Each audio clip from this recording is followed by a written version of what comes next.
Good morning, Xbox. Good morning, everybody, and welcome to another episode of Good Morning Xbox. We hope you're having a great start to your day. Happy 4th of July or Independence Day to all of my American friends and gamers south of the border. We hope that you're having a fantastic holiday and glad that most of you guys could be here to spend it with us. So we're very honored and very grateful to have you guys here. So it's going to be a good show. Just a couple of show notes to get out of the way before we kind of get going here. And that is that obviously we're still waiting on Scrubners to come in here. He's having some technical difficulties. And we are going to have... and Cerebral Paul can't be here this morning because he's in the middle of a big move heading down to Florida, and I think he's got most of his stuff packed up right now, but he said stop by the chat. I think he still has access to a phone and some things, so that is good. But let's introduce our fantastic panel, and we have a first-time guest, our second ever guest on the program, but our first time here as well, a good friend of Eternal Shaddai, and we're glad to have him here. So we're going to start by introducing the panel, and we'll get to our guests. And I will start with Mr. Eternal Shaddai himself. Shaddai, good morning. Happy Independence Day. How are you, my friend? Good morning. And for me, it's not independent because I'm back to my cell, like everybody likes to say. So I don't have the freedom like everybody else. Yeah, what is going on in the background? It looks like you've added some escape doors back there now. Actually, under the radar, I'm trying to plan some type of plan or whatever, how to escape from here. But hey, good morning, everybody, and happy 4th of July. So today, I'm ready for this. I'm ready, to hear everybody's opinion and ready to go.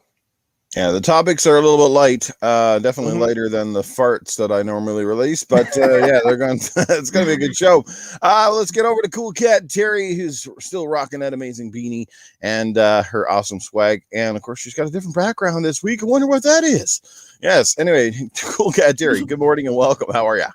Hi everybody, I'm doing fantastic. I had to support because America, the greatest country on earth. So I have to. I'm proud of it. So I'm happy to be here, and I hope everybody's doing fantastic this weekend. Good stuff. All right, let's bring in Axel, who seems to be lingering in the dark for some weird reason. We hope that he's okay. Axel, how are you this morning? America! Happy 4th of July, everybody. This is it. This is when the world was blessed with the greatest country ever on earth. We are the best. And Shaddai, I want you to know America is number one in incarceration. So you're welcome. But yes, happy 4th of July. This is my favorite holiday. I always go very all out on 4th of July. I'm wearing my nice glasses, but I can't see because, I wear prescription, so I can't see anything out of these things. So I'll take them off for the rest of the show, but I just wanted to show my patriotism out. And, shout out to all the gamers out there, both American and non-American, celebrating 4th of July or just observing America light things on fire as we usually do. Oh, I was going to say, coming to us from the orbital satellite is Scrubners, but he seems to be gone. Oh, what's that? A towel? Underwear?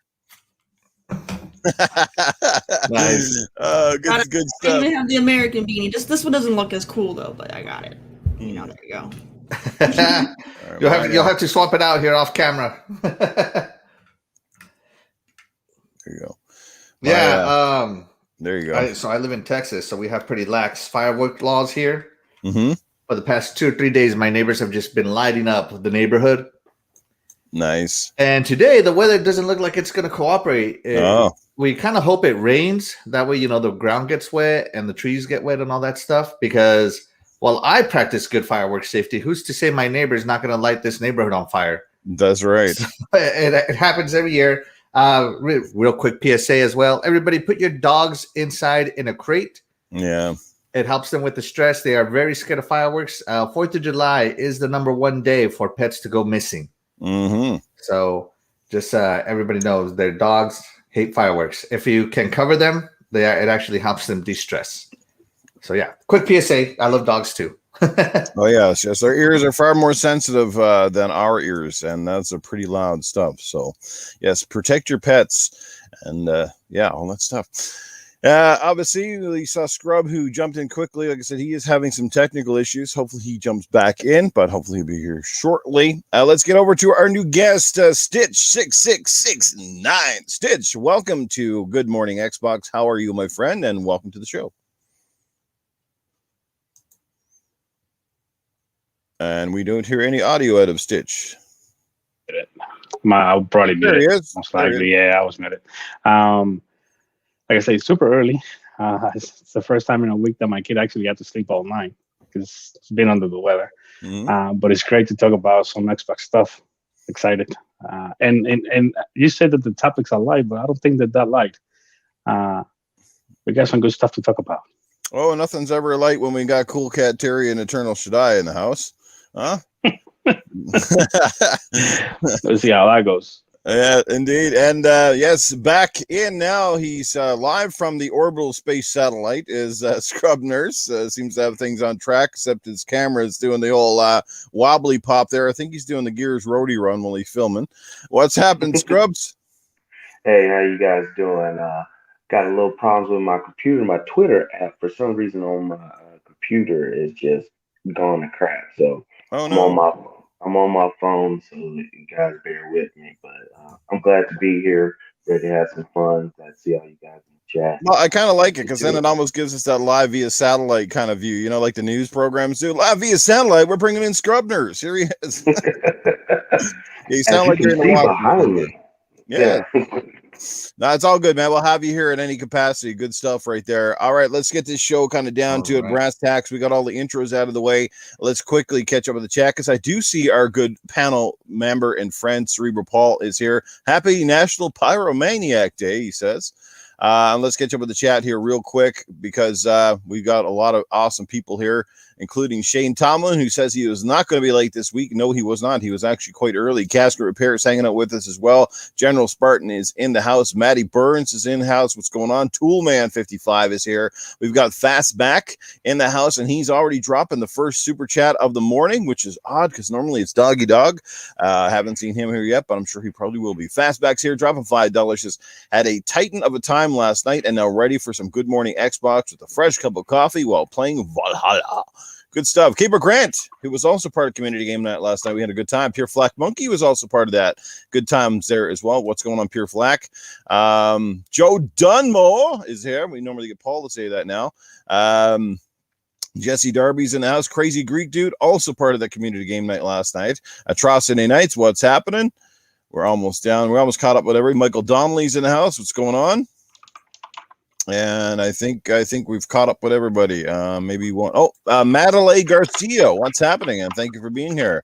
Any first timers to the program, we hope that you'll enjoy the podcast today. We appreciate everybody, but it's always nice to see some new faces. So spreading the love for Good Morning Xbox, a nice little podcast to wake up to on a Sunday morning with a fantastic, diverse crew.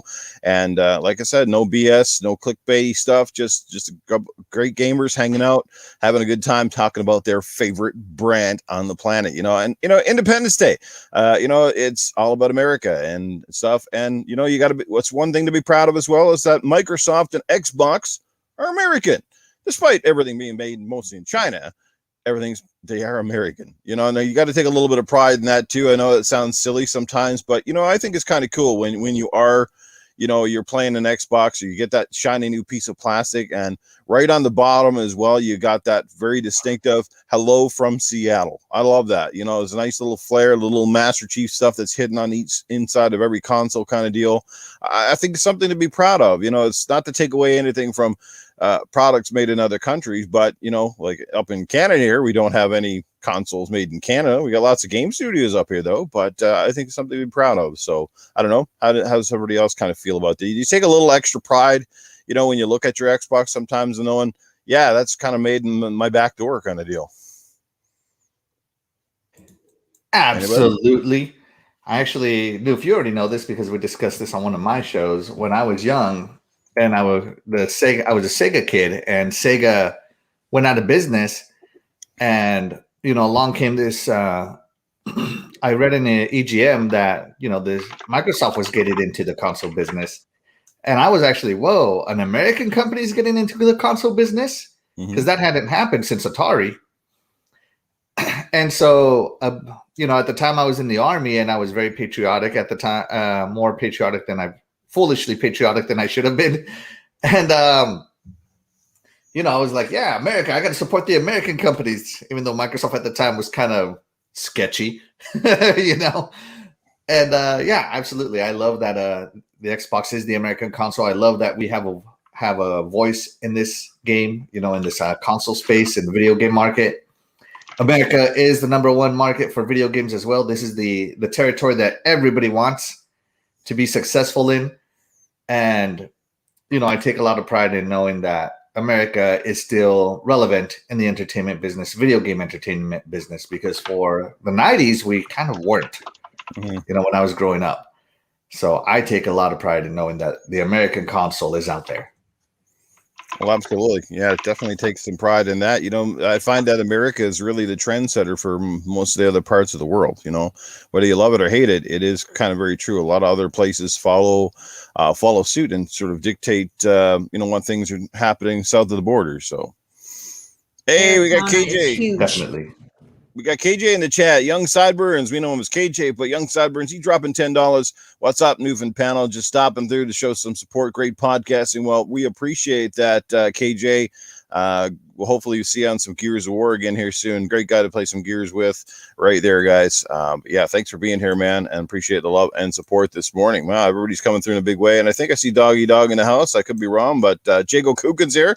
He was part of the community game night last night. It's always the best Titanfall game nights when when Jago shows up. He's always a good guy, and he loves Titanfall to death. Well, as most of us do, but yeah. But let's get right down into it. Okay. Let's start jumping into some topics. We'll have our usual segments for today, obviously without the addition of Cerebral Paul. But let's get right down into it, shall we? We got some stuff to get into. And like I said, I think the topics are a little bit lighter, but we're going to find out. And we'll start with the potential return of Dead Space. We know it's a sci-fi horror game that came out, I think, in 2008, I think is when the first game dropped. Obviously published by EA. I think Visceral Entertainment made the first 3 games, if my memory serves me correctly. Members of that studio have since sort of disbanded into a bunch of different ones.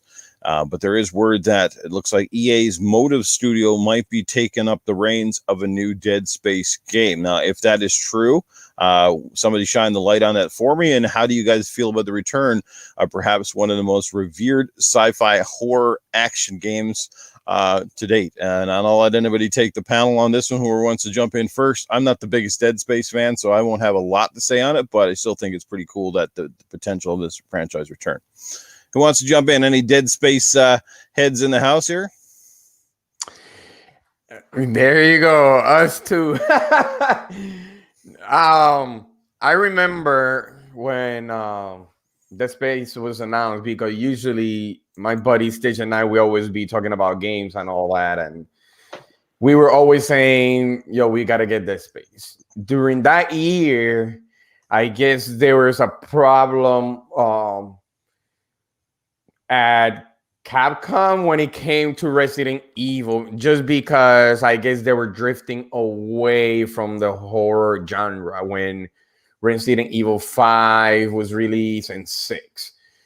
Everybody thought that Resident Evil was dead because of the direction that they were taking. So here comes a little unknown game called Dead Space by Visceral Games. And when I started playing, it was way scarier than the Resident Evil, compared to Resident Evil. Everybody thought that Dead Space was pretty much going to take reign of the horror genre and pretty much put it to rest Resident Evil. Mm-hmm. Part 2 came out, and it was way better than the first, and it was way better than the first one. Mm-hmm. So, that's when a lot of battles, and especially during that year, there was a lot of zombie games compared to Dying Light, and then there was Dead Island. There was a lot of zombies, so the horror genre was pretty much saturated during that year, including Dead Space. Now, if we jump into this, this year, this era, and they're trying to bring it back, the question is, are we gonna see the same protagonist on Dead Space? Is it gonna be Isaac Clarke? Is it gonna be somebody else? Is it gonna be pretty much completely new? It's a really good It's a really good franchise. I love horror game, even though that I'm still missing finishing some Resident Evils, but I like the horror games, especially if they make it, a really good horror game. I'm back into the Space Wagon, but I don't know what games EA Motive have made that I could say, you know what, that studio is really good, or I can't really say. But as long as they create a new Dead Space and it's a really good Dead Space, I'm all in. I'm really am. Well, let me ask you this question, Shaddai. What did you like most about the franchise? It's 3 games deep, and of course they've had some spin-off stuff and some animated stuff, but what is it that sticks out to this franchise excuse me, that sort of differentiates it from other games in the genre? And what are some things about it perhaps that you would like to see done differently, perhaps that it could stand out even more? Okay.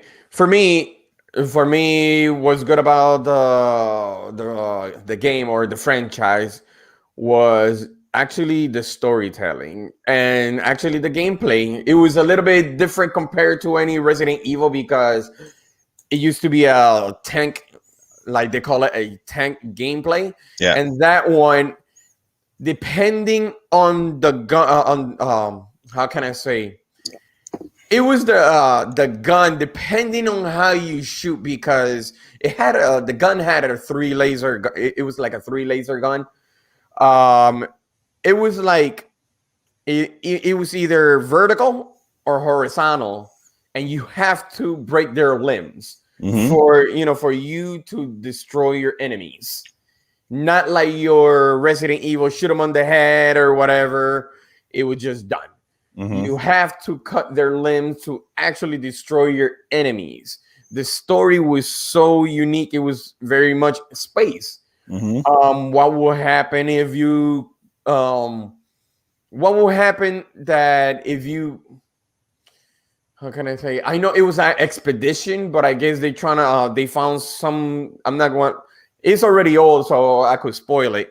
But it was some type of artifact that they found that I guess they made the human be hallucinated, and they started killing everybody. They thought they were necromancers. There were some type of space aliens, and shortly enough, when the people that they weren't affected by it, you could tell that it was like, well, actually, there were, especially the main protagonist was affected by it because he thought it was necromancer when it was actually people.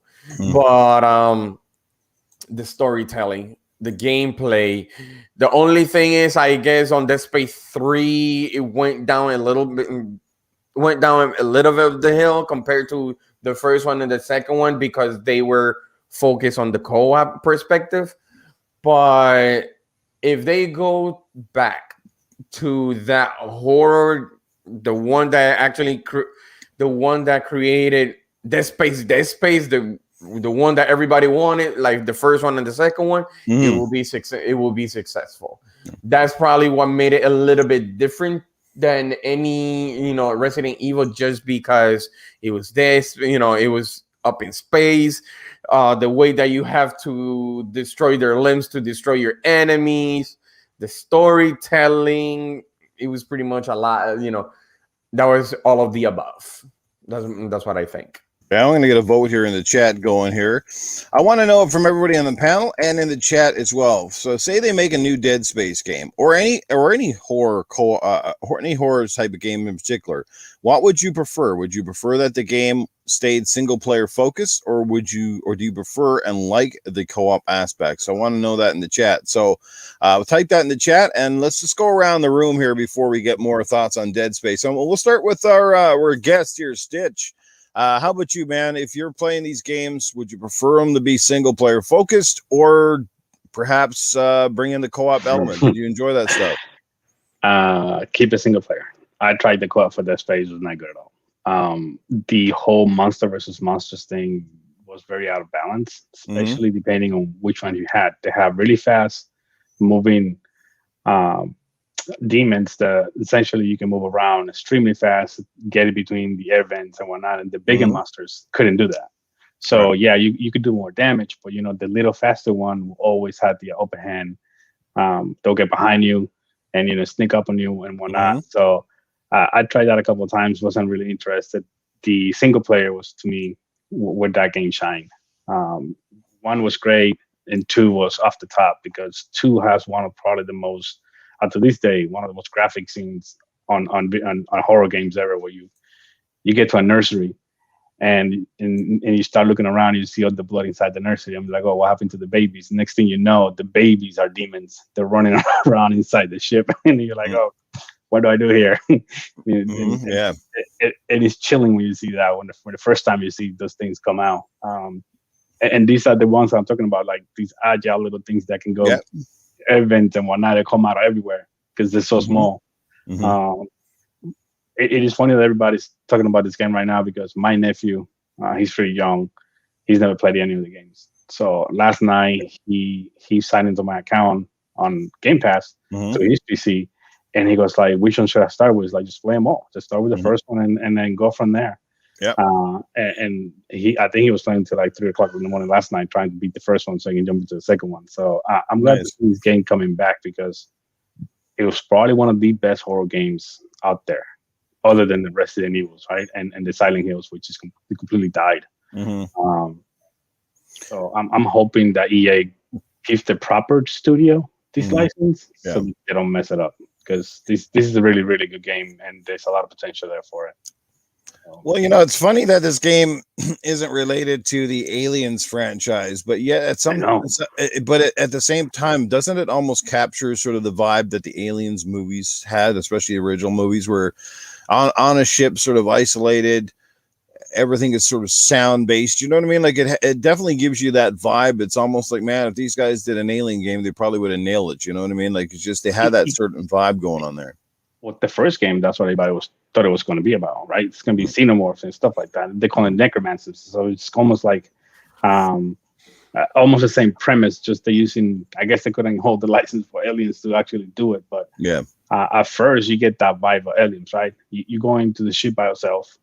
Everybody's pretty much gone. You don't know what happened to everybody until you start seeing the things happening around.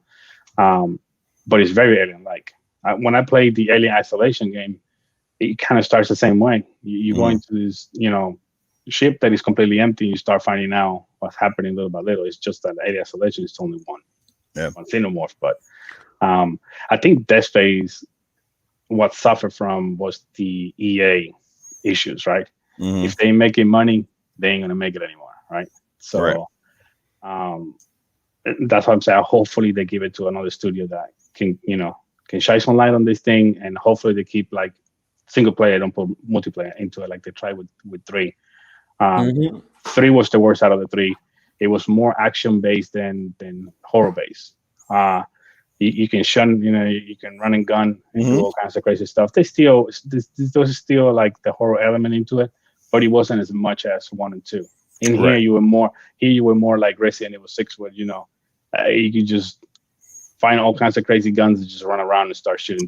There was no repercussions for your actions.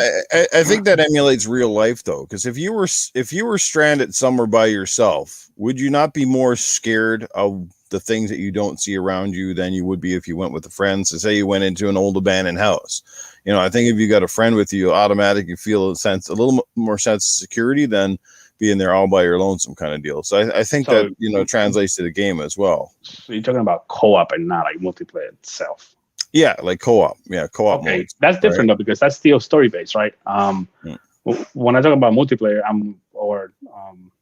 it's just basically a PvP. Out of the house. That I wouldn't like to see it. I mean, if they do it right and it works, okay, kudos. But I'm more intrigued about the single player and I wouldn't say single player. I would say story side than the multiplayer side. And the audio on that game is so good, especially when you're in space. You could actually tell, like, oh man, you can barely hear because the audio is so good on that game. And if they keep it like that, I'm all in. I'm all in. This is a little PSA for those that never played the game. If you pick up one, just know that there is a secret in the game that if you find it, you can upgrade all your gear within seconds, and you basically are OP through the whole game. Nice. The developers, they hit this little stash in a pile of trash. It's just really, really hard to miss. I mean, I would say it really easy to miss, really hard to get. But if you get it, you can sell it. And then once you sell it, you got enough money to buy all the upgrades for your guns and all the upgrades for your armor, which is pretty cool that they did that. Second run that I did, I found it. I was like, oh man, this would have made my first run so much easier.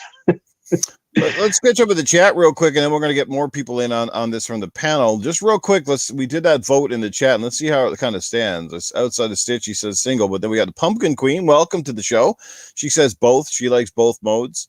We got Fastback, who likes the co-op more. We got Caper, who's obviously voting for the co-op. Lost Forever says go with the single.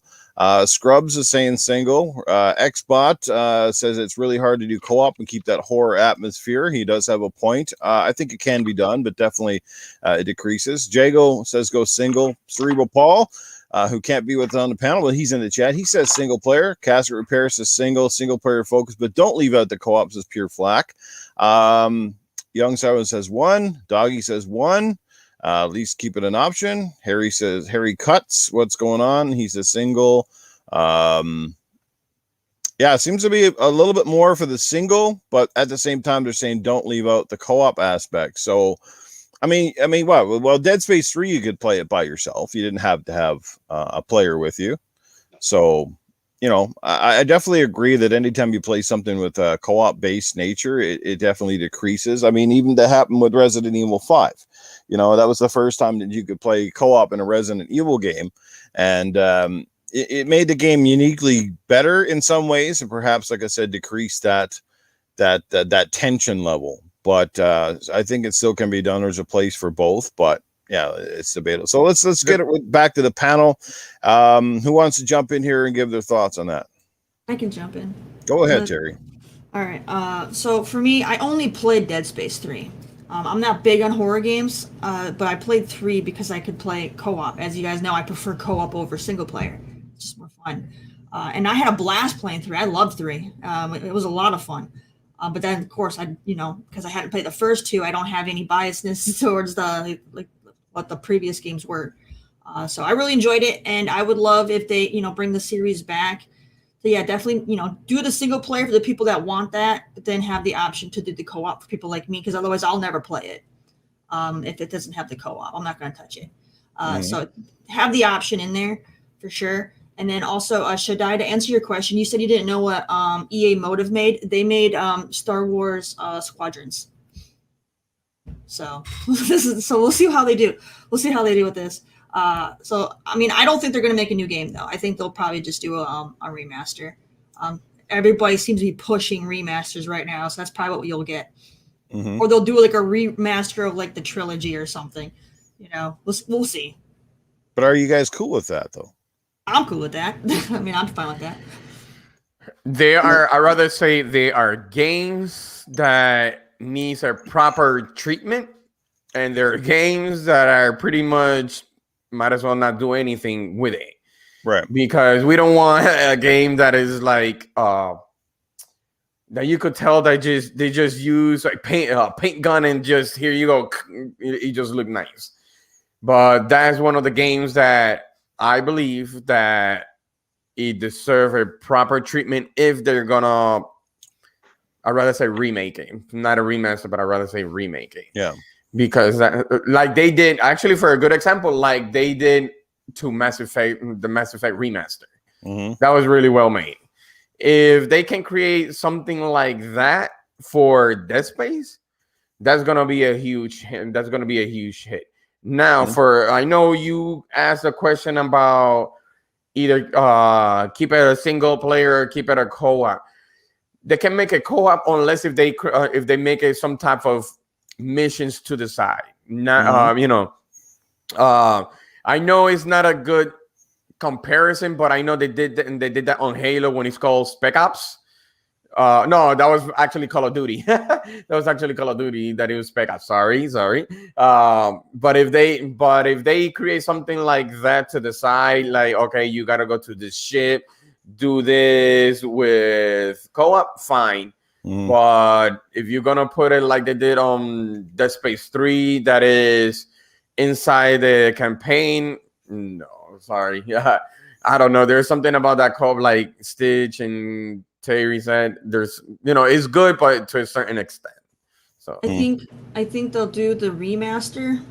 This way they can bring in the next generation of gamers to make them fans. Like Stitch said, his son hadn't played it before until now. So they need to. It'll be a way to get the hardcore fans rehyped because it's coming back, and they can draw in a new audience. And then if it does well, then they can make that fourth game. This game will benefit more for a remake than a remaster, if you think about it. Remaster is just going to give it a nice shine coat of paint. As a remake, they will actually have to implement the new controller because this game was tanky. When you move around with this game, especially with the first two, man, it is rough. Up to today's standards, it's going to be hard mode. People are not going to get used to those controllers. It's very, very choppy when you move around. So a full, I'll say, remake, so that way they can actually work in the controllers, right, will probably benefit a lot more. So basically, the first two games with the improved control of number 3, where it was definitely more fluid. Yeah, number 2 was more fluid because it was more action based, so you actually have better movement than 1 and 2. Yeah. Well, you have to wonder, like, a bit of that if that was largely by design because we're trying to make it feel like Resident Evil. Because if there's one thing I can tell you about the old Resident Evil games, that was just as scary as the game in itself was how lethargic the control schemes were to try to move and aim. Like trying to be precise was crazy. I remember when I first played Resident Evil 4 on the Nintendo Wii. Go figure, right? Nintendo Wii, and I played it with the Wii remote, which basically operated like a gun, and how much better that game was and how much easier it was to get the headshots because you basically were using it like a light gun and you could point at the heads instead of trying to navigate those refined movements with a thumbstick, where a lot of times you were going a little bit left or a little bit right and you're missing, and those were vital bullets, as they call them, a lot of wasted bullets because the controls were not precise enough. But but on the Wii, it was like, oh man, this is awesome. The graphics might have took a bit of a hit, but it definitely played pretty cool. No, I'm about to derail for a second. You said you played Resident Evil on the Wii, right? Yeah. I played the first Resident Evil on the original PlayStation, and that was the first console I actually bought. But I did not know the concept of memory cards. So every time I died of Resident Evil, I started from the beginning. So I got to the point where I memorized the game and I beat the game without dying like multiple times, because at one point I already knew like which place I could have to actually fight or which place I could just run by it. I learned the secrets for the 3 CDs where you can just basically get to the final boss with the rocket launcher. You don't have to wait for them to drop it out of the helicopter. Nowadays, I'm like, I don't even know how I did that back then. But then I was like 14 years old, so I had no life. So I was able to run through that game so many times. I died. I'm like, dang. I'm like halfway down the game. Once you get to the labs, I died. And I'm like, okay, let's do it over again. So every run I got faster, but it was just funny that I didn't know what a memory card was until like a couple months later with somebody at school was like, oh, you can just buy this little thing and, you save in the typewriter. I'm like, oh, that's what that's for. So English is also my second language, so the game was also in English. So a lot of the times they were saying stuff I didn't have no idea. I just went with the flow. Right. Just stay alive and keep going. Yeah. Let's catch up with the super chats here, guys. And I think I might have missed one from Doggy Dog. Did he put one in the chat earlier? I can't remember. Did anybody see a super chat from Doggy Dog? Because it seems like he did. I think he said great panel and chat. You normally, happy Sunday. Much love, panel and chat. Heart. Perfect. Thank you. Thank you. Sorry about that, Doggy Dog. Yeah, this chat scrolls fast sometimes, and these things I can only go back so far. Andy Hart draws €5 in here. I thought the original Dead Space and Dead Space 2 were awesome. To me, 3 dropped the bar a bit. Yeah. I think most of us would agree with that. Most people will agree with that. Especially those away from the story, like Ignition. I guess they were trying to create something different. And that game, I didn't like it. It's like, what happened? They just took Dead Space. Now they're trying to create some type of puzzle. So I'm like, no.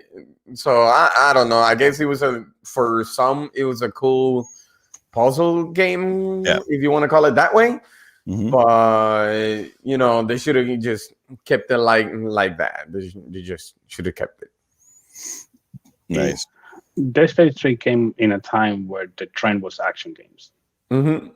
Everything was action game, action this, action that, and you know, just about every major franchise suffered from that because you had Resident Evil 6 doing the same thing. Dead Space is the same thing. I forgot there was another game that Dying Light. Really Dying Light also was doing the same thing. You just zombie with action. So it was just victim of the time essentially. So yeah. All right, let's get some other people in here to chat in as Axel Scrubs. If you have anything to say at all, and if you're just not big Dead Space fans, we can move right along.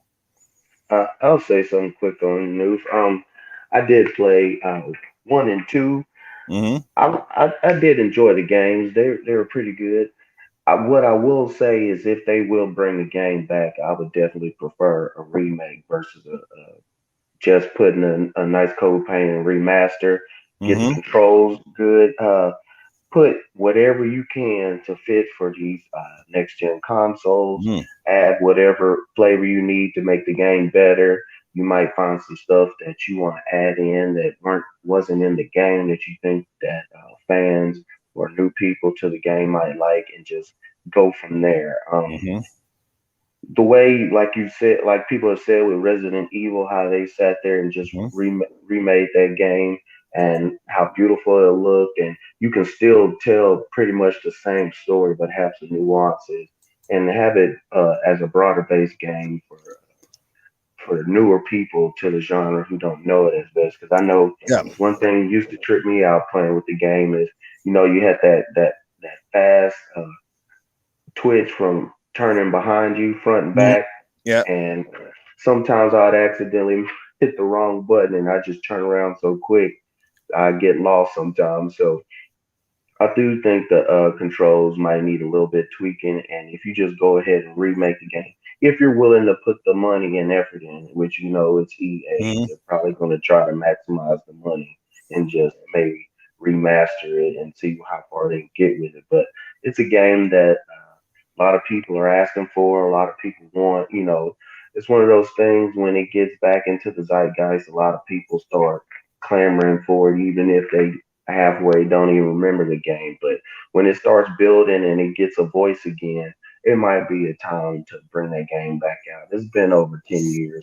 I don't see why they can't do it. But I would definitely like to see what they got going on. I think the game deserves the Blue Point treatment, you know, that sort of thing, where they basically just overhaul it and certainly improve the controls, add some better textures, fix the lighting, that sort of thing. And of course, who wouldn't love to play Dead Space at 4K 60, right? That would be awesome in itself. So I definitely think most of us could go for that. But then, of course, it comes down to, you know, how much you're going to charge for it at the end of the day, how much extra value you think you can get out of that. Again, a lot of people may not buy it or play it, but, you know, I think there's an audience out there that are coming into this generation that never really played Dead Space. You know, Dead Space came out on the 360, the PS3, so people didn't even play it sometimes on the PS4 even, or the Xbox One and that sort of thing. So, well, yeah, we haven't actually had a Dead Space game during this generation, or I guess it's the last generation now. So just to think about that. So it's not only Sam Fisher and Splinter Cell missing from the Xbox One and PS4 generation. Why do you have to poke me like that, man? Lots of love for Splinter Cell. Apparently he's one of those creatures now in Dead Space. Yeah, apparently, right? Nobody can get it done. He's stuck into a wall in one of the ships. Hey, let's get into the chat. We got some amazing people here, including my brother Dreadpool is in the house, and he was playing that last night with us, community game night. So there's another guy. Assassin Lupa graces us with her amazing presence, and we've got Spooky Sprocket. We got Fun Speculation. Mr. Mav himself is here. What's going on, Mav? And Furious One, what's happening? Glad you could be here. Dragon Wolf is in the house as well. Crazy Greek Dude is here with us. Good crowd. We got a super chat I can see. I don't want to miss this one. And this one has no explanation, but he drops a whopping $20. It is Master Clown X3. He drops $20 in the super chat. Thank you for that gracious donation there. Appreciate that. We got Lost Forever in the house, and Lost Forever says, should he play his wait to play Ghost of Tsushima on his PS4 or get it for the PS5? I'd say, man, look, whenever you have the chance to start with the best version, then go with PS5. Simple as that. Amazing game. More content coming for that, which is fantastic. The whole price debate on that, well, we're going to kind of get into something like that a little bit later in the show. So, any further thoughts on Dead Space? I know me and Matty Burns, we've been playing number 3 together, having an absolute blast. It's probably the longest time I've ever taken to beat a game co-op in my life, because we basically play it seems like a level or two every couple of months, and then we stop and we come back. It's just been crazy, but we're having fun time with it, though. And that's the main thing, right? You're having fun. So, any further thoughts? I got nothing. Horror is not my thing, so just move along for me. Hey, man, it's all good. Not everybody's going to have a ton to say. Stitch, just before we move into our next topic, just tell us a little bit about yourself, since it is your first time on this podcast, and I'm pretty sure there's a lot of people in this podcast and in this chat who are unfamiliar with you. Shaddai obviously is, but we are not. So tell us a little bit about yourself, your gaming history, and kind of what stuff really ignites your gaming fires. Oh, man. I started gaming around 5 or 6 in school. I wasn't born in the U.S., so we weren't privileged to be, consoles and whatnot. So we only had like computer rooms in our schools. And when I say computers, they had these giant things. We put like a small keyboard, and every game had to be loaded, at one at a time. And we had like Galaga and Kung Fu, Pitfall, and things like that. So that's when my gaming started. Then I moved over to Doom, which it was like you went from Galaga to Doom. You're like, whoa, this is next gen thing. This is great. At that point, you start playing with a mouse, and that was my entryway to gaming. I did play the Super Nintendo 64, the regular Nintendo, before I came to the US, but I really didn't own anything until I got here to the US, right? So once I got here to the US on 98, the year after that, my parents told me, we don't have money to get you a console, so buy one of these things, because they were like $150 back then, but $150 back then, they were $150. So my brother was working, and he goes like, if you get half of the money, save, I'll give you the other half, and then we'll buy you PlayStation. So funny enough, I get my $80. He gives me the other money, the other $80 to go buy me the PlayStation 1. I go buy the PlayStation 1, but I had no other money to buy any games. So I was stuck with a demo for like 3 weeks, playing the 4 games that were in the demo. Gran Turismo, Tekken, Spyro, and I forgot what's the other game that was there in that demo. And then the first game that I actually bought was the Resident Evil Director's Cut. And then I had that for like, I don't know for how long. And then, like I said, I memorized that thing for like, I played that thing day and night. So I memorized the game front to back. So I was really happy to see when they remade it a couple of times, because it's a great game. Hope, and it stays, so younger generation can actually play it. After the PS1, which I had a bunch of amazing games there, I moved over to the Xbox. I skipped the PS2 because other people around me had it. Like, Shaddai had a PS2. We have another friend of ours that he's PlayStation only mostly. He had a PS2. So you know what? Well, I'm going to buy a PS2 when everybody has it. So I bought the Xbox. And then, lo and behold, my house became the hub. Because when Halo dropped on that Xbox, we had a 27-inch controller and 4 controllers plugged into this damn thing. My basement was basically an arcade. Everybody wanted to come over and get some on Halo. And it went from there, just got better and better and better. So Halo 2 then came out, and the online came through. I was in the beta for Xbox Live, so I've been in Xbox Live from the very beginning. Funny story, my dad gave me a credit card that he had for me to pay the entry fee for the Xbox Live. And me being a kid, I was like, oh, let's see how much I want to put in here. And I think I paid for like 10 years Xbox Live. Jesus. Back then, but it was so cheap back then. It was like $20 or something like that when it first started. Yeah. So for the longest I had Xbox Live, I didn't have to pay for anything. It was paid off for so long. Then I went into the service, and when I came back from my first deployment, the 360 had just released. I didn't even know about 360 back then. But Microsoft did some shady stuff where like you needed to migrate your gamer tag or you would lose it before they moved to the 360 era. Mm-hmm. So I didn't get to do that. So I lost my original gamer tag, and then I had to create the one that I use right now, which is basically the same as my handle. And then I'm using that one since. So once I got the 360, obviously we had a bunch of games in there. Yeah. And then the PS3 was like, oh, you can only play Metal Gear if you have a PS3. I'm like, damn it. All right. So I went ahead and bought the collector's edition for the PS3. They had the Metal Gear Solid 4. Mm-hmm. I had that PS4. Sorry, not PS4, PS3, which was one of the only PS3s that you can do backwards compatible, had the memory card slots, had all the stuff in it. So if you had that PS3, you can play still your PS2 games with no problem. Then something crappy happened with Sony, and they get hacked. I get some money taken away from me from there. I called Sony, and they say to me that basically that was my fault, just to keep the story short. So since that day, I have never touched anything Sony related anymore. So I'm going to stick to either PC or Xbox. Interesting story. Yeah. So I sold my PS3, which I now I'm like regret, because those things you can't even find anymore. The people that have that, they won't let it go because those are like unique. Yeah. And then since then, like I haven't even looked back. When I want to play something that is like PlayStation related, I go to my nephew's house and right. We play it on the PC or he has the other console, so I use it. But as far as that, I don't like action games. Mm-hmm. I'm gonna get a lot of flack from this, but a lot of the put me to sleep games I'm not a fan of. If I'm not shooting something or running around doing something, I can't do it. Right.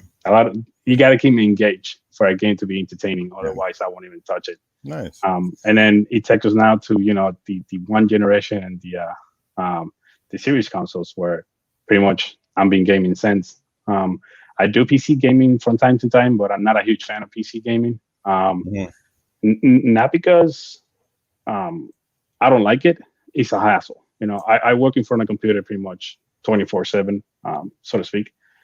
When I'm done at the end of the day, the last thing I want to do is be sitting on this chair, playing with a mouse and keyboard. I want to sit back in the couch, control on hand, feet up, and then just play something, to relax for a little while. So, I mean, that's pretty much it for me, man. I really don't go any further than that. Like I said, I don't have anything really from back in the days because I didn't have those older generation consoles. Like I'm not attached to Nintendo at all, right? Yeah. Because I never really owned a Nintendo, so I never went through the whole Nintendo era. So a lot of people know, like for them, Nintendo, Super Nintendo, Sega, all that stuff for them is like, oh, this is what we like. Oh, well, that's good because a lot of people we always assumed that a lot of people had the same starting points, but it's not true because essentially, like you said, it was the original Xbox and Halo that was really the Kickstarter or the big one that got things rolling, and the LAN parties at your house, which was amazing. And it's interesting, like you said, that like you loved Sony, you had the PlayStation. And they did you dirty with the account fiasco a few years back, and there you go. So they almost potentially lost or in most cases have lost sort of a diehard fan, which is really unfortunate. And let that be a lesson to the industry, guys, that you got to do right by your fan base, because it's not a good look. We got a super chat coming in. This one from Andy Hart. He drops €5. Is the original Dead Space still banned in Australia and Germany? I don't have the answer for you. I don't know if anybody on this panel does. I know. I answered it. Oh, so you did? Answered it. Yeah. It was never banned. It's never banned. It was never banned. They did have an issue in Australia, but I think that was fixed because they had to change the rating for the game. That was it. Yeah, I remember something about it, but I wasn't sure if it was banned or not, whatever. So, good story from Stitch and all that stuff, guys. Let's move right along. Let's get right into the next question. And the next topic, before we get to Terry and the Indie Spotlight, going to be just a quick one. Apparently, there's some articles coming out, and we saw from Phil Spencer himself that acknowledged that the Xbox Series X and S have certainly, and I think this is largely due to the Series S, have sort of seen a bit of a resurgence, a bit of a sales spike in Japan, which I think is fantastic. And while it's very small, probably compared to the competitors, that you still have to take those small victories in stride, one by one. And I think it is a little bit of a victory to get.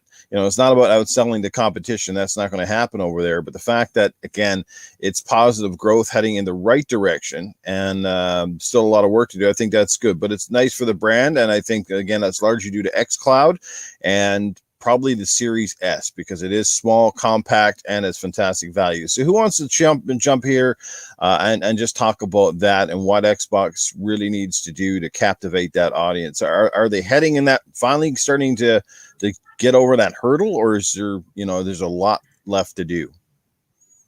I think they're doing a great. Go ahead, Scrub. Go ahead. I was going to say, I think they're doing a great job. Having that Series X console being that small, but also being that powerful, is going to be a big thing.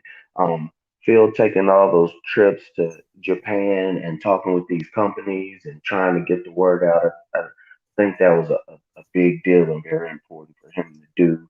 And hopefully we're seeing the fruits of that labor. We're starting to get more JRPGs into Xbox with Game Pass and different things. I think all we need to do is a couple more partnerships, or just bring out the partnerships that we might not know about right now. And just what was the biggest thing is having the console all released everywhere at the same time, instead of having it released in America and then you hit Japan later on. Even though with chip shortages and different things, them being able to push consoles out to everywhere so everybody can jump on it was a big deal. And also shows that Microsoft is not treating Japan like second-class citizens as far as when they are going to get the game. So I think Phil and all the teams doing a great job with that. And hopefully this will just build over the generation. That's what I have. Go ahead, Axel. All right. Yeah. So this is a big deal. So I read a tweet from, I'm not even going to say this name because I don't agree with it. I read a tweet on Twitter that said Xbox Series X and S sold 4,113 units in Japan last week and has sold over 2,000 units 3 weeks in a row. The last time an Xbox sold over 4,000 units outside of a launch week was October 2012 for the launch of Resident Evil 6. Wow. Since January 2013, Xbox would sell under 1,000 units a week. So, Phil Spencer's doing something right in Japan. I think he's targeting the Japanese market in a way that Xbox hasn't had in a long time. I follow some Japanese Xbox news gathering sites, and they show that Xbox has a much bigger presence in the Japanese market now. They have actual shelves. People are buying Xboxes and putting them in their apartment without anywhere to put them. That's how much they want them. Because apartments in Japan are fairly small. So I think something like the Series S is really attractive to the Japanese market versus that monstrosity. I'm not going to call it a monstrosity. Versus that huge, tall space heater looking thing. I swear I have a space heater that looks just like it. But Japan, I think, is a very important market. If America is the number one video game market, Japan should be number two. They are the other console maker. They are the other home. They are the other home of the other console makers. So it is an important market to be in. It's an important market to have an influence in. You really won't make it in the game market unless you have a presence in Japan. Those Japanese developers make some great games, and you have to do something to captivate them and their audience, which a lot of them are Japanese audience. So yeah, I really think Phil Spencer's doing a great job. What can he do to make it better? Get a Japanese studio. Yeah. Just straight up, get a Japanese studio, start one. I don't care. Do something We got one. Japan with Japan. Yeah, they got one. They do have one, and they have a really good one too. Yeah. It came with the Bethesda deal. I forget Tango GameWorks. Tango. Some people are making Tokyo Ghostwire and all that stuff. Yeah, Tango GameWorks. Yeah. Oh, and Ghostwire Tokyo. Right. That is one game I am envious of that is coming to PS5 first. But I'll get it on Xbox when it comes to Xbox, because we all know it eventually will. Yeah, if you're Microsoft right now, would you allocate more units to Japan in hoping that people will buy a console that's on the shelf, as opposed to, say, like Sony, who's struggling to meet demand worldwide with the PS5? So would you kind of like do that sort of on purpose, like make sure that you put more consoles over there so that they're available? Because we see how that works sometimes. If a person goes in to buy a console, the one that they perhaps came in for is not on the shelf, and they go, screw it, I'm just going to get the Xbox today. I think That is very important, because that's the way I'm going to get my PS5. I'm not going to buy one until it's on the shelf. Mm-hmm. I'm not going to overpay for it. I'm not going to stand in online, virtual line to get one. I'm not going to fight Amazon for it. Nothing. I'm just going to wait till it's on the shelf. And I believe Xbox has a more balanced global approach, from what I understand. They're not allocating too many consoles specifically to America, like PlayStation did. I know PlayStation focused the bulk of their consoles to the United States, but I don't know. I think they're doing something right, and no matter what they do, the console is sold out. And I think, personally, from a value standpoint, Game Pass has a lot to do with why Japan is doing so well. It's available over there, and I know this because Game Pass is advertised all over the place in Japan. As a matter of fact, it might be advertised better over there than it is here. So they are pouring some resources over there, because you see Game Pass advertisements on the, public.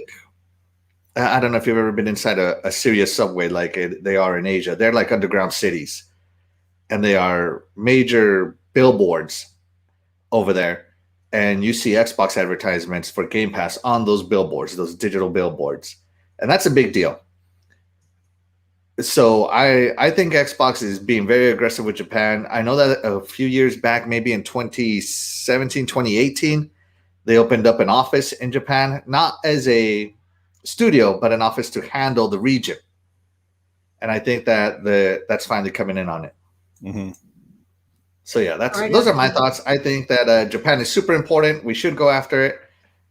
Me, I'm a big fan of JRPGs. I would love to see more of those on Xbox. And I'm a big fan of the Japanese weirdness in video games. Something like Yakuza Like a Dragon. You've never played a more serious, hilarious game in your life. So yeah, those are my thoughts. That's all I got. Yeah, speaking of stuff, has anybody played Scarlet Nexus? I see it, and it's on my list to buy. But I am very hyped but I'm more waiting for the new Tales games, Tales of Arise, to come out. I want to make sure I got my $60 ready to go when Tales drops. Yeah. Anyway, go ahead. Sorry, go ahead, Terry. I was going to say that I agree with a lot with the Excel. Right after E3 had ended, my Twitter feed was for that whole week after it was over was pretty busy with a bunch of people that were showing off in Japan that they bought their first Xbox because of how successful the Xbox showcase was during E3 and all the games that are coming to Game Pass. So there was an influx of Japanese gamers that were showing up that they went out and bought the Xbox. So, the Game Pass is definitely, helping them get into that market over in Japan, which is fantastic. I think it's going to be great. Microsoft should try to acquire at least another Japanese studio. And if they cannot acquire one, maybe just try to make some exclusivity game deals to try to get some games. Kojima. Kojima, and it'll be good because that's one of the big things that people were griping about all the time is how Xbox doesn't have enough Japanese games. Doesn't have to be an RPG, just anything Japanese that they don't really have anything for that niche. So just try to get some games, and that definitely would help out. Awesome.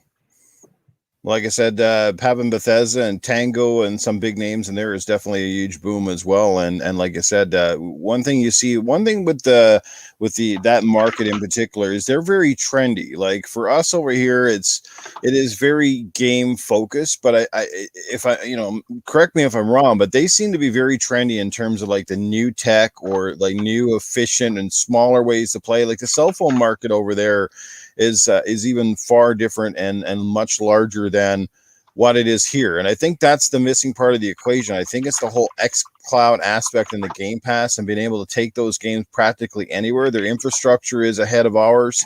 And so many people, like I said, with that phone in their hand, and this is what Xbox has been trying to say and trying to do for a while, is that there are people who are basically console allergic. They just don't care to have a plastic box hooked up to a television set because one, they don't spend any time at home, or two, you know what I mean? So that's going to be a new coined term, console allergic.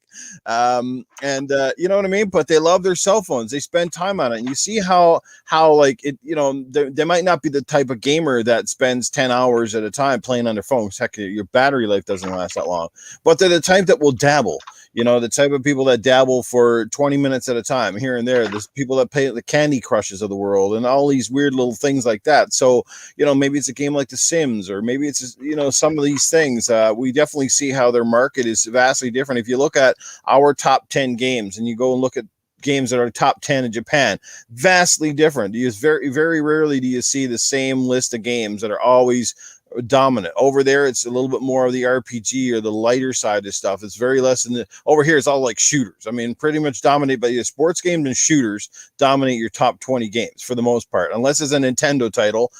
Those always seem to squeak into the top 10s, right? Your Mario parties, your Mario Karts, your Mario this, your Mario that, your Zelda this, your Zelda that.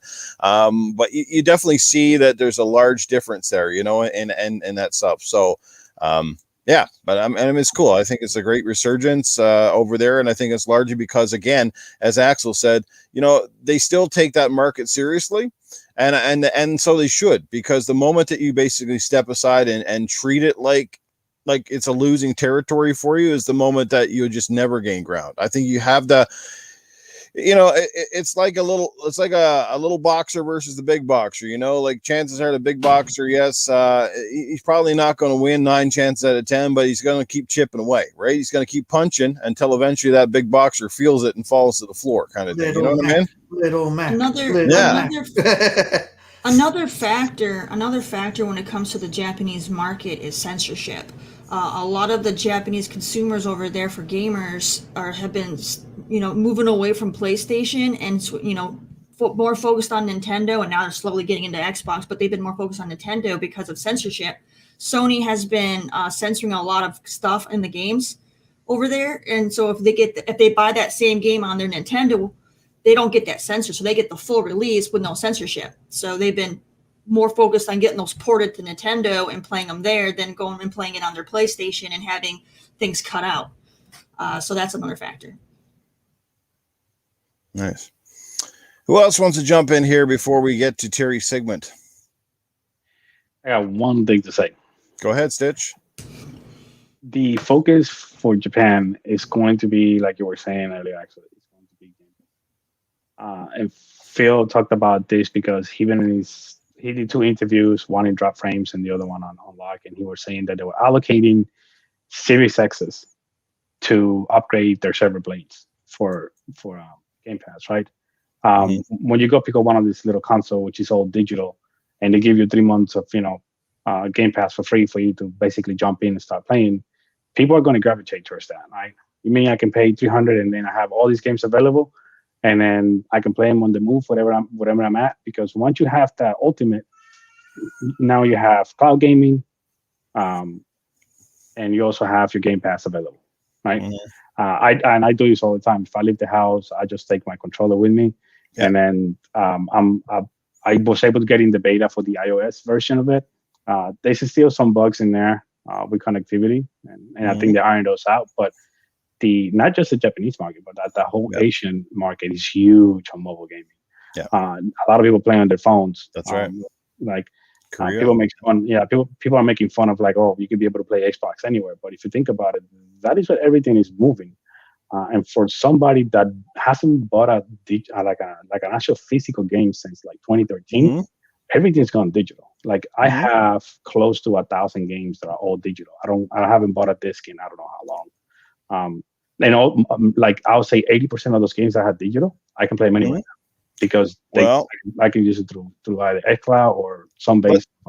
Let's put it in perspective, people. Remember back in the day when I was a wee little Newf Nukem, the only way you could basically watch a major movie was to go to a theater and spend major coin to watch it. Guess what, people? Theaters are almost irrelevant now. They literally are. Like, and we saw that more than ever during the COVID, the year with COVID, because what are people doing? They are making streaming services to stream their products. Movies are now going direct to streaming services and still making bank. This is the thing. People need to wake up. I mean, I'm one of those people that takes a long time to wake up, but it is happening, and it's happening right before our eyes. And people say, streaming, it's got a ways to go, but it's getting there, and it's made major strides, and that's where it's at. Because the other intangible that we forget about as well is storage space. If there's something we're seeing right now, it's all great to have your game downloaded to your console, but how many games can you download to anything anymore? They're so big that most of us now, when you're filling up a PlayStation 5 hard drive and you've got less than 6 games on it, that, my friend, is an issue. Okay, that is an issue. We didn't have that during the 360 generation or the PS3 when the hard drives were barely bigger than 20 gigabytes. You could fit like your whole freaking library almost on the things. Now, you can't. Right? So it's plain and simple. It's also about storage space. It's about simplicity. It's about not having the Newf Nukem library of games. For me, if I wanted to be portable, I'd have to take 5 suitcases with me, right? So this is what people tend to forget. That's another reason. It's about storage space. And if streaming finally gets consistent, and that's the word, it's consistent, because you can't rely on streaming if your internet is constantly going in and out, and your game 1 second runs, it's 4K 60 for 5 seconds, and then it's like 720 and 15 frames a second for the next 3 hours. That kind of shit's not going to work for anybody, right? So it's got to be about consistency and basically feeling like streaming the game, but you actually feel like you're at home on your console. That's, I think, what their ultimate end goal is. So, yay, Dragonheart Yobi's in the chat. What's going on, brother? How you doing? Good to see you, man. But anyway, I think, any further thoughts? Yeah, space. You hit another key point that I didn't even realize is space. For somebody that has about 5 terabytes worth of space, I had to go back in the other day and start deleting games that I haven't touched in a while, because I went to download a game, and I'm like, oh shoot, I'm out of space. And I'm like I said, I got almost a 5 terabyte available to gaming for between all my externals and internal stuff, and I'm running out of space. So just the fact that my stuff could be, all I have to do is go in and download it whenever I need to is great. And that's going to be the move going forward. A lot of people are not seeing that, but I'm a huge tech savvy person, and I read into the future, kind of like when it comes to tech, especially working closely with a lot of Microsoft products, especially cloud-based stuff. This is what everyone wants, to be honest. It might not be for the people on this panel. It might not be our preferred way to go. It might be the way we technically never go unless we're forced. But I think in order to get a new audience, that's where they have to go. It is a unique situation. Not everyone likes that. A lot of people likes their physical copies. Me, keep me away from anything physical. I don't want nothing physical. I wanted to be able to just turn it on, click a button, and start playing. Essentially, right? And I moved away from physical, like I said, many years ago. So. That's what everything is headed. I hope that physical doesn't stop, honestly, because I still like the collectible stuff. Yep. I'm hoping that for Infinite, we get a collectible for Infinite, because I definitely want to get a collectible for Infinite. So okay. Let's see what we get there. Just before we bring in Coolcat Terri and her spotlight, which we are sort of running behind schedule here right now, just wanted to remind everyone that, yes, the draw is taking place today for that 6 months of Game Pass Ultimate, courtesy of our friend Crazy Greek Dude.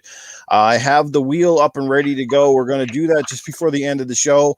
We're going to do that draw live on this podcast and find out who wins that Game Pass prize. So you had to be in the chat last week to be entered, not for this week. So if you weren't here last week's show, guys, I am sorry, but you will not find your name on that particular wheel. So anyway, let's get to Coolcat Terri, and let's bring up her indie spotlight for the week. All right, everybody. I hope you guys are ready. I got another great one for you guys here today.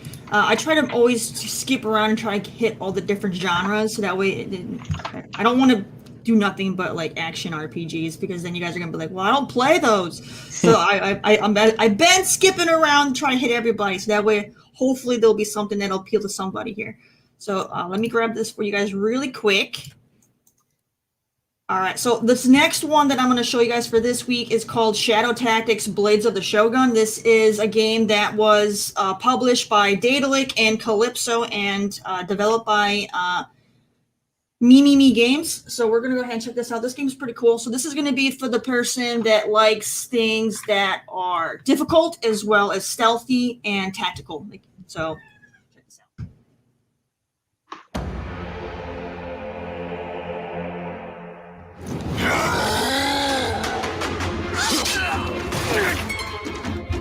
I died many times.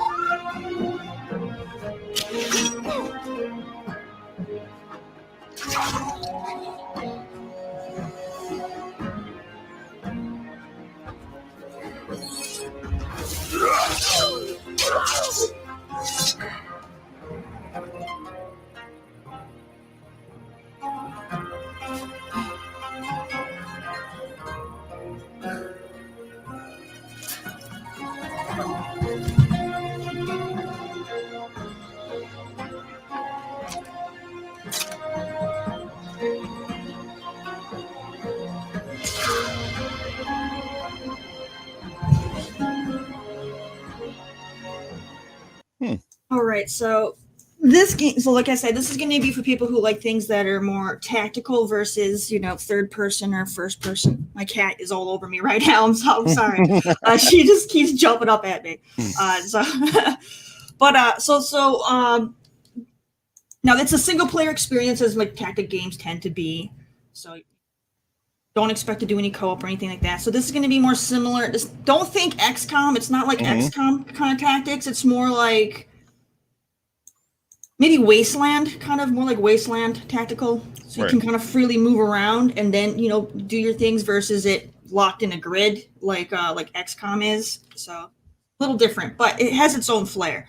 So definitely go ahead and check this game out. It's available on PC, Xbox, and PS4. I don't know if they have it ported for PS5 or not. I can never speak for PS5, but the game is it's a $50 game. PC has it for $40, but right now they're having a sale on Steam. So if you do PC, it's $4 on PC right now, and the game also has a free demo in case you want to try it before you buy it. For those that don't want to drop the $50, go play the free demo. Make sure you like it, and then. But yeah, if you are a PC gamer, you can get it right now for $4. So that's a fantastic deal. So go ahead and check it out. This is a game that came out a little while ago. I kind of find it funny because people, they like to say that, Ghost of Tsushima was the return of like the samurai, ninja kind of style games. And it really wasn't, because there's these other games that did it, that were out and did a very great job showing off ninjas in the samurai culture before Ghost of Tsushima. They just didn't get the publicity, you know what I mean? Yeah. So it's a great game. Go ahead and check it out. And like I said, this is for people who like a good challenge though too. This is not going to be an easy game. Okay, so go have some fun. Is it Souls like? It's not Souls like. Probably, and you probably a also, little trial and error, right?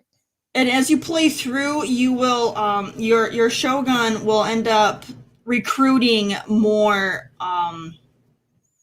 comrades, I guess. Comrades. You get up to Right. you'll recruit up to 5 more, and each one has their own skill set, either specialties, either with assassination or sabotage, espionage, all that kind of fun stuff. So Gotcha. It's always cool, man. I find it's always amazing every week that I don't think Terry has shown off a single indie game since we started this podcast that I haven't been like, damn, I wouldn't mind actually playing that or owning it. And that's impressive because normally there's always a bunch of games I'm just like, eh. But she seems to pick some real winners. She's got good taste. I'll give her that.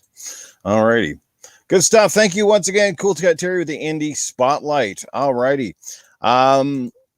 Does anybody who was suspected to do their community spotlight this week? Does anybody want to do that? We've been waiting on Scrub Nurse for like a month. Yeah, I've been waiting on Scrubs. Yeah, he's yeah, Scrubs. Cerebral Paul did his, right. So I think it's only Scrub and Terry, right? I think you're the last. I did mine. You did yours. I did mine Terry last week. probably did hers last week since I was at work yesterday. Right. I mean, not yesterday, last Sunday. So yeah, I can do mine from my phone. We'll still make it work. No, you just wait till you come back on, man, and we'll just do it in the next one. No, we can do it. All right, go ahead. It shouldn't be too. It should be too bad because the person I'm doing, everybody has a good understanding, especially in the chat. Everybody knows what I'm doing. So the person I'm doing for my spotlight is Mr. Boomstick XL, which I know most of you guys in the chat and definitely the panel knows about. He is all over the podcasting sphere right now. He pretty much pops in almost every day, but he has 3 main podcasts that he does during the week. He has Primetime Gaming, which he does on Monday nights. He does Breakfast with Boom Friday mornings, and then he does the Xbox Factor podcast, which he usually does on Thursdays. I mean, Boom used to be a New York police officer. He's retired now, and he's been podcasting for about 3 years. And to all the people who have been watching in the chat right now, who maybe not done podcasts and are interested in doing podcasts, way Boom started out, just like some of us, he just reached out. He started with MNC in the mornings, with with Mooch and Crack Gamer, and he just reached out and said, "Hey, you'd like to be on the show?" And from there, that's just how it started. Kind of like me, Newf reached out, and boom, it doesn't take much to start with the podcast, guys. If you ever think about it, just jump and do it. I mean, all my stuff is down right now, and I'm in a podcast talking from my phone. So don't let that scare you. Boom, also, yeah, you don't have to have $3,000 worth of equipment. All you need is a phone. Yeah. Boom always states that Xbox is where his head lays, but he has all consoles, which I think is good for anybody. I've been on podcasts before, though, where the host is constantly nagging you if you don't have like exceptional studio quality sound. Yeah. Like, hey, you got every freaking week you go on. You need to really fix that microphone, man. It's annoying. It sounds like you're inside the bathroom. Yeah, I'm gonna fucking fix your head is what I'm gonna freaking do. Oh yeah, and I've definitely been there. That's I like to spend money on nice stuff, so that's where I've gotten nice stuff. So that's just me. But he says Xbox is where his head lays, but he owns all consoles. So I think that it's a great thing to do if you can afford it because it makes you a well-rounded gamer. It kind of keeps you out of the I'm gonna stand for this or stand for that. Yes, you can like and have your preferred console or even computer, but I think everybody needs to see all sides and having as many systems as you can to enjoy all the games that are out there is the best way to go. Boom is man, he's great with his chat. He reaches out to people. I remember when he was kind of first starting, and I've been supporting his channel forever and a day, and he was short on members, and he just sent out a DM to me. Hey, can you be a show? Didn't know me from Adam. He just knows. He saw my name in the chat, and he just reached out. I couldn't make it, but I think that speaks volumes. Same as Newf. Newf didn't know me from Adam. He just saw the name, and this is how it started. So, most of Boom's podcasts are filled with names everybody pretty much knows. You can spout off from all the different Xbox channels people listen to. They've been on Boom's channel at some point, and Boom has been on their channel as well. So he doesn't like to deal with a bunch of BS. It's all about fun. It's lighthearted. It's a casual podcast. So if you guys haven't checked that out, please look him up on Twitter. Check him out on whatever sites he has, especially on YouTube, and that's Mr. Boomstick XL, his gaming channel.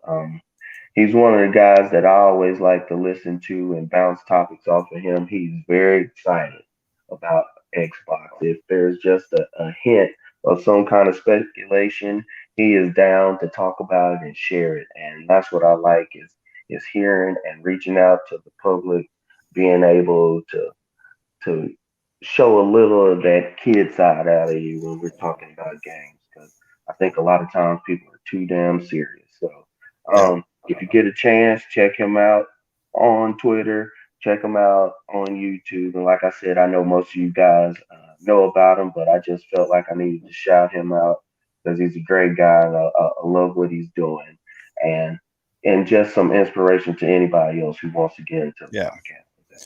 You know, just to add to that, you know, Boom has put in a lot of work. He, you know, as Casper Pierce says in the chat, he's one of the hardest working podcasters out there today, and I have no doubt about that. Yeah. I have, as a radio guy who had to prep a show every day and every week, which is odd because I prep a lot less for these podcasts, as we all know, but you know, like, he prepares a lot. He's very prepared. He has some massive scripts. If you've ever been invited to a Boomstick podcast, you'll see a lot of times the scripts and things that he has prepared ahead of time. So he never goes into a show with his head in the dirt. He's always ready to roll. Like I said, he runs a tight ship. He's got some fantastic panel members, etc. And he acknowledges the community, you know, and that sort of stuff. And he gives back. He's very generous as well. He's done some amazing giveaways so far, like thousands of dollars in prizes already, like for people. Yeah. And yeah, no, I echo that sentiment. If you didn't pick him, he would have been one of my spotlights in the future. But I'm glad you picked him. He is a fantastic guy, and people should follow. I know he gets some resentment from people for whatever reason, and I don't know why, but I think there's a lot of jealousy. People are they just don't like how far Boomstick has come in a short period of time. And I guess he's always going to get that. That goes like any of us for that matter. You know, the bigger you get, the bigger target you are, and that's going to continue to happen. You just kind of got to ignore the negativity, know why you're doing this, because we love it. We love gaming, and you get your audience. Like we see here in our chat today, and it's much like Boomstick. You ever go to Boomstick's chat, he's got a lot of the same people that support him. And stuff like that, whether it's a Patreon or a subscription or just people that show up in the chat all the time to say hello. And the same thing here. You see that the support here, and it's absolutely unbelievable. Like the people that come out here. I know we don't have thousands, but we have amazing people in this chat. So respectful, just amazing. And Master Clowns once again dropping $20 up in here. Clowns must have got some kind of bonus or something this week. Thanks again, Clowns, for the donation, the super chat, man. We appreciate you. We're glad you're enjoying the show so far. So yeah, we got to get Doggy Dog on this particular podcast. He's been on Gaming After Dark twice, and I love his enthusiastic nature, and we look forward to getting him on here at some point. So good stuff there. And a great spotlight from Scrub Nurse, Mr. Boomstick XL. You are this week's spotlight. So congrats to Boomstick. And we're going to get him as a guest on this show soon as well. So don't worry. All right. Let's move along, shall we? We've got a couple more minor topics to get into before we close this show. And let's talk about just the Halo Infinite thing. And this is one, obviously, we'll try to keep it in check, but Halo Infinite just around the corner. I did say Halo. I did. So you'll probably be the first guy to talk on this. But I guess there was I didn't get into all the details, but Phil was just recently did an interview, and I think it was with I think it was maybe Ryan McCaffrey and a whole bunch of those guys, and he more or less iterated that they expect Halo to be big, but it isn't like if the game comes out to anything less than a certain expectation or a certain critical score, that the game is going to be trash and it's going to be done. Like he basically said, the future of our company is not resting on the shoulders of Master Chief and the success or lack thereof of the next Halo Infinite game. And I think he's got a great point there. I think, this game is only going to be as good or as bad, I guess, as you basically expect it to be going into it. But I also want to talk about, there's a rumbling going around that this campaign might be basically like a season-based campaign stuff. So I'm not quite sure about that, but let's find out the thoughts, and I'll give you my thoughts on that as well. But Axel, you might as well have at it because I know you're one of the biggest Halo fans in the house. So how do you feel about sort of the expectation of Halo? I don't know what gave you the impression that I'm a huge Halo fan. Mute his mic. Mute his mic. So it was in me and a couple of the other Halo community guys have talked about this because, they say that Halo has this 10-year plan, right? Mm-hmm. It's supposed to be this giant 10-year game, and I guarantee you that campaign is not going to be anything. Typically, Halo campaigns are around 10 to 16 hours, depending on how good you are. And most of the 10-year plans on Halo come in at multiplayer. But Halo 4, I know 343 was trying to do something with the Spartan Ops. And I personally enjoyed Spartan Ops, other than the reused assets, the same map over and over and over again. But I personally enjoyed that. So I could see them trying to do some story DLC drops. Spartan Ops has been the only story DLC Halo has ever put out. Xbox has not really put out story DLC with their IPs. If you notice Gears of War, if you're a huge Gears of War fan here, yeah, you got the Hive Busters, which is a great story DLC. But before that, the only story DLC was what was it? Something to do with General Ram in Gears of War 3. I forget what it was called. And that's it. So Gears of 1, 2, 4 had no story DLC. Judgment had no story DLC. And Halo's been the same way. So if they're going to do a season-like approach, they very well could. The Atriox and Escharum, Escharum is part of a group known as the Hand of Atriox. Right. And there's 4 fingers to the hand, and Escharum is 1. So who are the other 3? Now if you read the lore, you know who they are. And personally, I'm looking forward to the Sangheili one, right? Because he's he's like a Spartan Sangheili, and Sangheili are already pretty tough. Imagine one now that's enhanced like a Spartan. That's going to be pretty cool. So they could do something to do along the lines of the stories, like, okay, so Escharum was the main campaign, and then later on they'll do a DLC with the rest of the fingers of the Hand of Atriox. But that's where they go on that.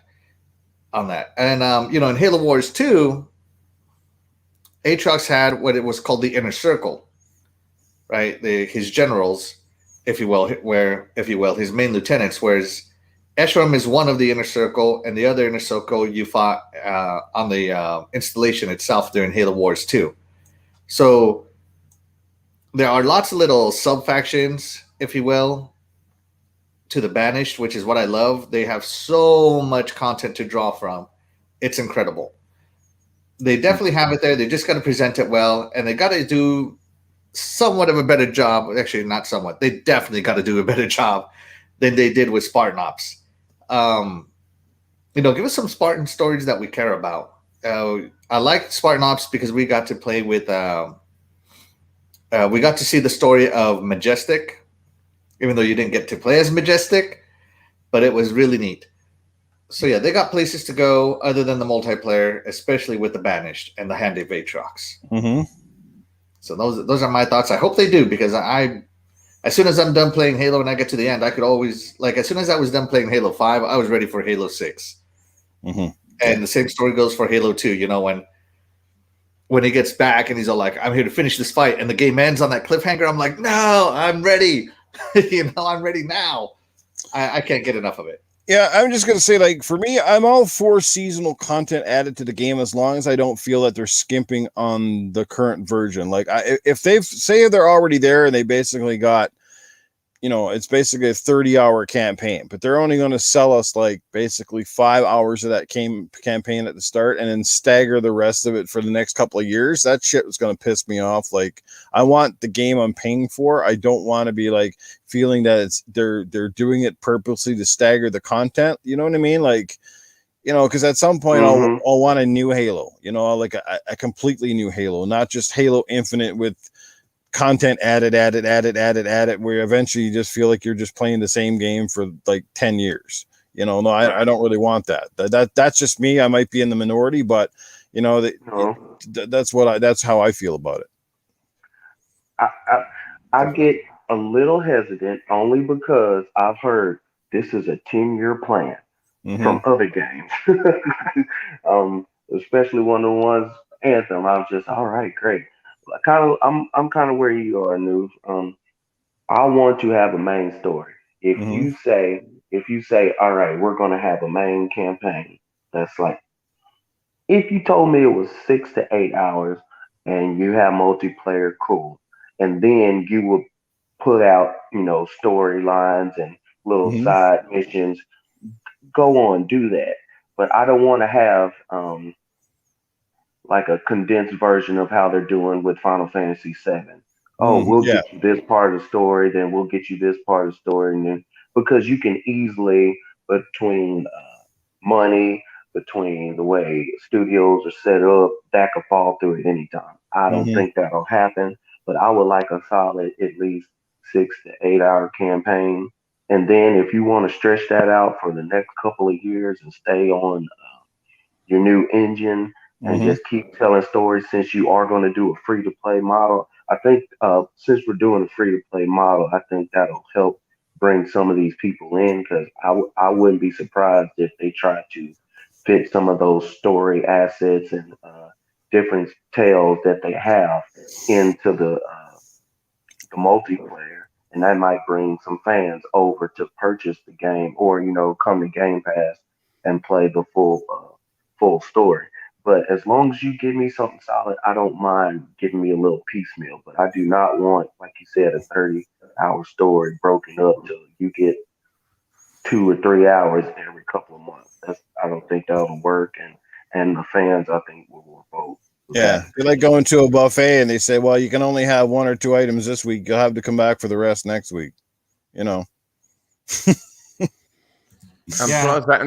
Plus that's something that's supposed to be in the game. So why have something like that, a piece of the campaign, being pretty much, taken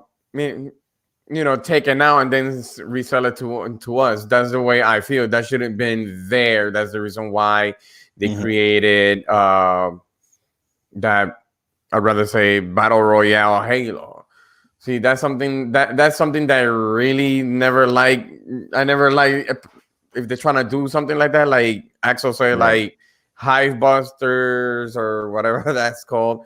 That's something that's supposed to be in the game. I'm sorry, but that's supposed to be something in the game, and that could actually backfire, because then it's going to become shorter, the game, and no, that's got to be part of the game, no matter what. Got a super chat here real quick. Let's catch up with that before it's gone. Dragonheart Yobi's in the chat, and Dragonheart leaves us $20 and says, peace, love, life to each and every one of you. Newf, thank you for never giving up. I have a good feeling about this show as well, man. Each of the panel adds something to this growing show. Proud of each of you. Hashtag Team Gaming. Thanks, Yobi. Greatly appreciate it, man. Our good brother Fastback is in the house, as well as our other OLG brother Mike Mullis is in the house as well. What's going on, guys? And Cyber Gunter is here. Cyber, what's up, brother? Thanks for being here, man. Great crew in here. Great crew. Yeah. All right. The part that makes me mad about Halo here, there is something that I have a huge problem with on Halo. is that a lot of the best stories or best parts of the lore are played off screen on either a book or a comic. Like when Blue Team went hunting for the Didac, nobody got to play that. Mhm. That was the greatest campaign we never got to play. And unless you knew the lore, you didn't know that they did that. There's so much in Halo that there's no need for lore, if you will. They could do it all in game if they would just program the game or put it in there somehow. That's the way I feel about Halo. And I agree with Shaddai. Things should be in there. To Shaddai's point, when Halo 4 ended, Cortana's passed away. We got to see Dr. Halsey. And when Halo 5 began, suddenly Dr. Halsey is missing a hand. And she was with Julon Dama. And everybody, the first thing in my head was, why is she missing a hand? If you didn't play Spartan Ops, you didn't know. I see that, yeah. So I think I'm going to probably, you guys are probably going to hate what I'm about to say, but I'm a huge Destiny fan. I play Destiny every single week. I go do everything every single week. Just start getting ready for possibly Halo moving that direction. And the reason why this could be a good and a bad, right? The good thing is they can give you a solid campaign at the beginning, and you get to your regular Halo campaign. But then again, once that's over, every season or every 2 seasons, they'll have something added to that story, right? Destiny is doing a great job right now. Like every season, they are connecting the story back to back to back. So you're waiting for the next season because you want to see the next part of the story. Yeah, but the thing is that if they create one for 3 hours, like for $20, that's like not for $20 because see, remember this: Halo ain't charging you for anything. Halo is not charging you for anything. If you're in the ecosystem, that's all they care. You know why? Because what they're going to get you is the microtransactions for all the cosmetic stuff they're going to be selling. So pretty much that's the only thing that Destiny is not doing. They're still charging you for that battle pass in a way. But on Halo, if you buy the battle pass, right, like they say, you get to keep it. You never lose it. Now the game is not. No game right now in the industry is doing that at all. That's a plus right there, right? I have read the books, Follow Reach, all that stuff. Halo has so much content that they can provide if they go to this model that it will be almost overwhelming at some point. Because if they go back and they start dropping bits and pieces and they can start doing stories in the back, like how Blue Team was formed, or the original team that they all came from, like the 14 original Spartans, right? It was 14 or 15, one of those. If they start talking about those beginning days and they start working their way forward, they'll have a lot of content for the next 10 years. Because we all know the war against these people that we can't fight right now is not really that long. So that's my only concern with the way the story is heading, unless they decide to break it apart for a season and then every 2 or 3, 4 months we go after one of these generals, right? And they give us like a 4 or 5 hour thing that we gotta go fight against one of these generals. But I don't think that's going to be the case. I think that's way too ambitious. But that's where the 10-year plan I think is going to come in plan. Like we're going to get the introduction to go fight these new enemies right now, right? You're going to get the introduction for that, and then in about a 2-year time, we're going to get like the second piece of that. We might be going to against one of the generals, right? And then once we die with that, then the next section of the campaign is going to be like another 2 or 3 years down the line, which is going to be the next person. And I think that's how they're going to break the 10-year plan. I don't think it's going to be a Destiny-like thing, even though I probably would like it to be more like a Destiny-like thing because you're going to get content throughout the whole year. And instead of having to wait for like an actual campaign release every 3 or 4 years. So, I mean, like I said, it's going to be, it's a give and take. You either wait for a very long time or you get small bits and pieces throughout the whole year. So it's going to be personal choice, but either way, people are going to complain. So like I always say, hey, as long as I'm playing up, and if my multiplayer is solid and I can go back and grab my sniper rifle and still get 2, 3 double kills back to back with a sniper rifle, I'm good. Even your cat's complaining about Halo. Yeah, he came in the room. Now he wants to get out. My cat is definitely complaining about Destiny. You know what's funny enough? You just hit it and then it was funny enough. He sees and watches sometimes when I'm playing Destiny, and then if I'm playing like something with the Hive, you know, had the throws with the bright eyes. He literally like starts following the eyes around the TV for hours while I'm playing. It's hilarious.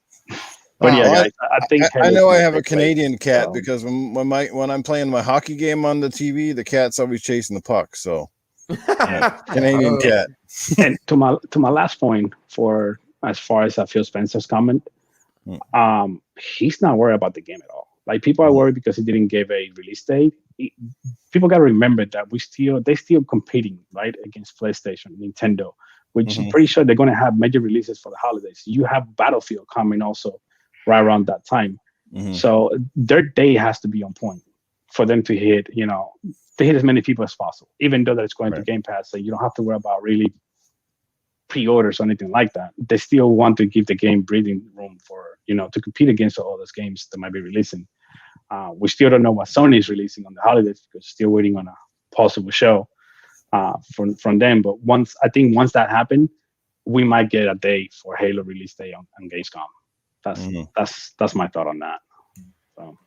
I don't think he really has his own, like, when you think of first-person shooters, the ones that kind of drive their own space, you know, Call of Duty obviously has carved out its own space. No matter what Call of Duty does, it has an audience. I don't think this year Call of Duty is going to be more a contender. Call of Duty could be the same thing with a new coat of paint, with the different experiences, and people will buy it up. It has an audience. Yeah. You know, Fortnite has an audience, regardless of anything, regardless whether ninjas play Fortnite or not. It has an audience. There's some people that are just, you know, they're gotta build high.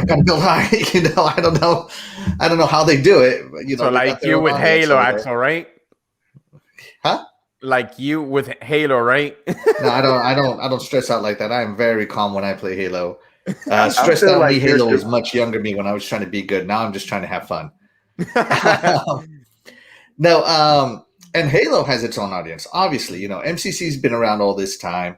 Halo 5, I was just playing it 2 days ago, and I had zero problems finding a match on any game mode.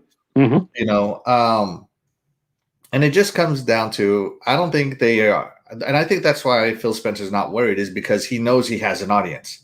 Yeah, Halo's going to peak because, you know, it's going to be the hot thing. The streamers are going to stream it.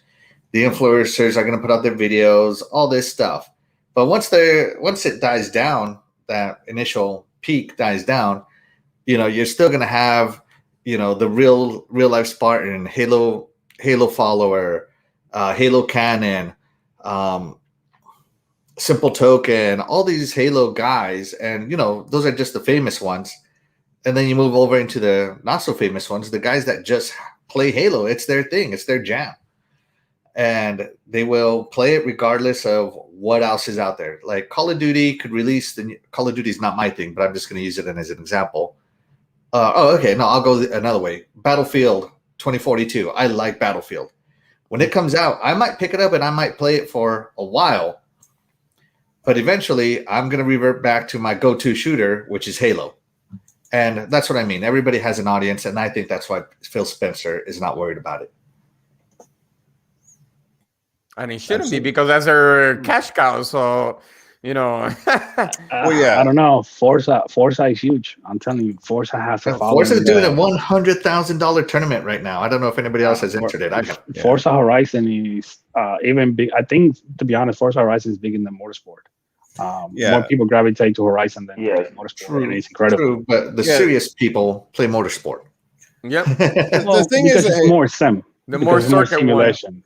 But you know, Forza Horizon is what they're doing with that game in the events they do every week or every other week is incredible. So definitely. And the thing is with Halo, the Halo will sell on its name alone. Like Halo is that point. It is literally the Mario for Xbox. This is not a franchise you have to second guess anymore. This is a franchise that people know, love, have a lot of nostalgic things, right? It's trying to sell Halo to a newer generation. That's the tougher sell, right? Is getting new people on board. Again, you got people out there now that go, oh, look, it's that green dude from Fortnite. Right? And but hey, at the end of the day, no matter how you if I could choke someone over the internet. No matter how you market it, though, I guess it's always a good thing. It doesn't matter how you get people into Halo or vice versa, or how Halo gets you into Fortnite. It's marketing, right? It's smart. We know the history, we know where it comes from. We grew up on Halo, but they do have to do certain things right, because again, they don't want to leave. It's very important that, and I'm pretty sure the game is going to be good, but they don't want to have this game come out and leave a bad taste in people's mouth.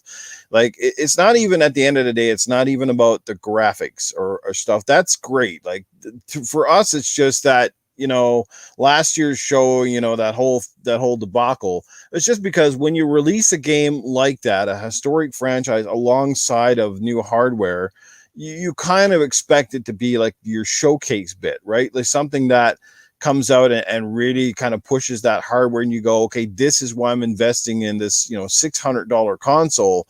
And when competitors' games theoretically look better on hardware that's like half the hardware, like there's PS4 games out there, PS4 games, okay, running on a 1.8 teraflop little console that look better than almost anything Xbox has put out in the generation. And I'm sorry, that's my opinion, maybe not a fact, but honestly, like, Sony still has the best looking games in the industry, as far as I'm concerned, outside of a very few. I mean, there's a lot that are very close, but there's just something that Sony does, and somebody nailed it on a podcast the other night.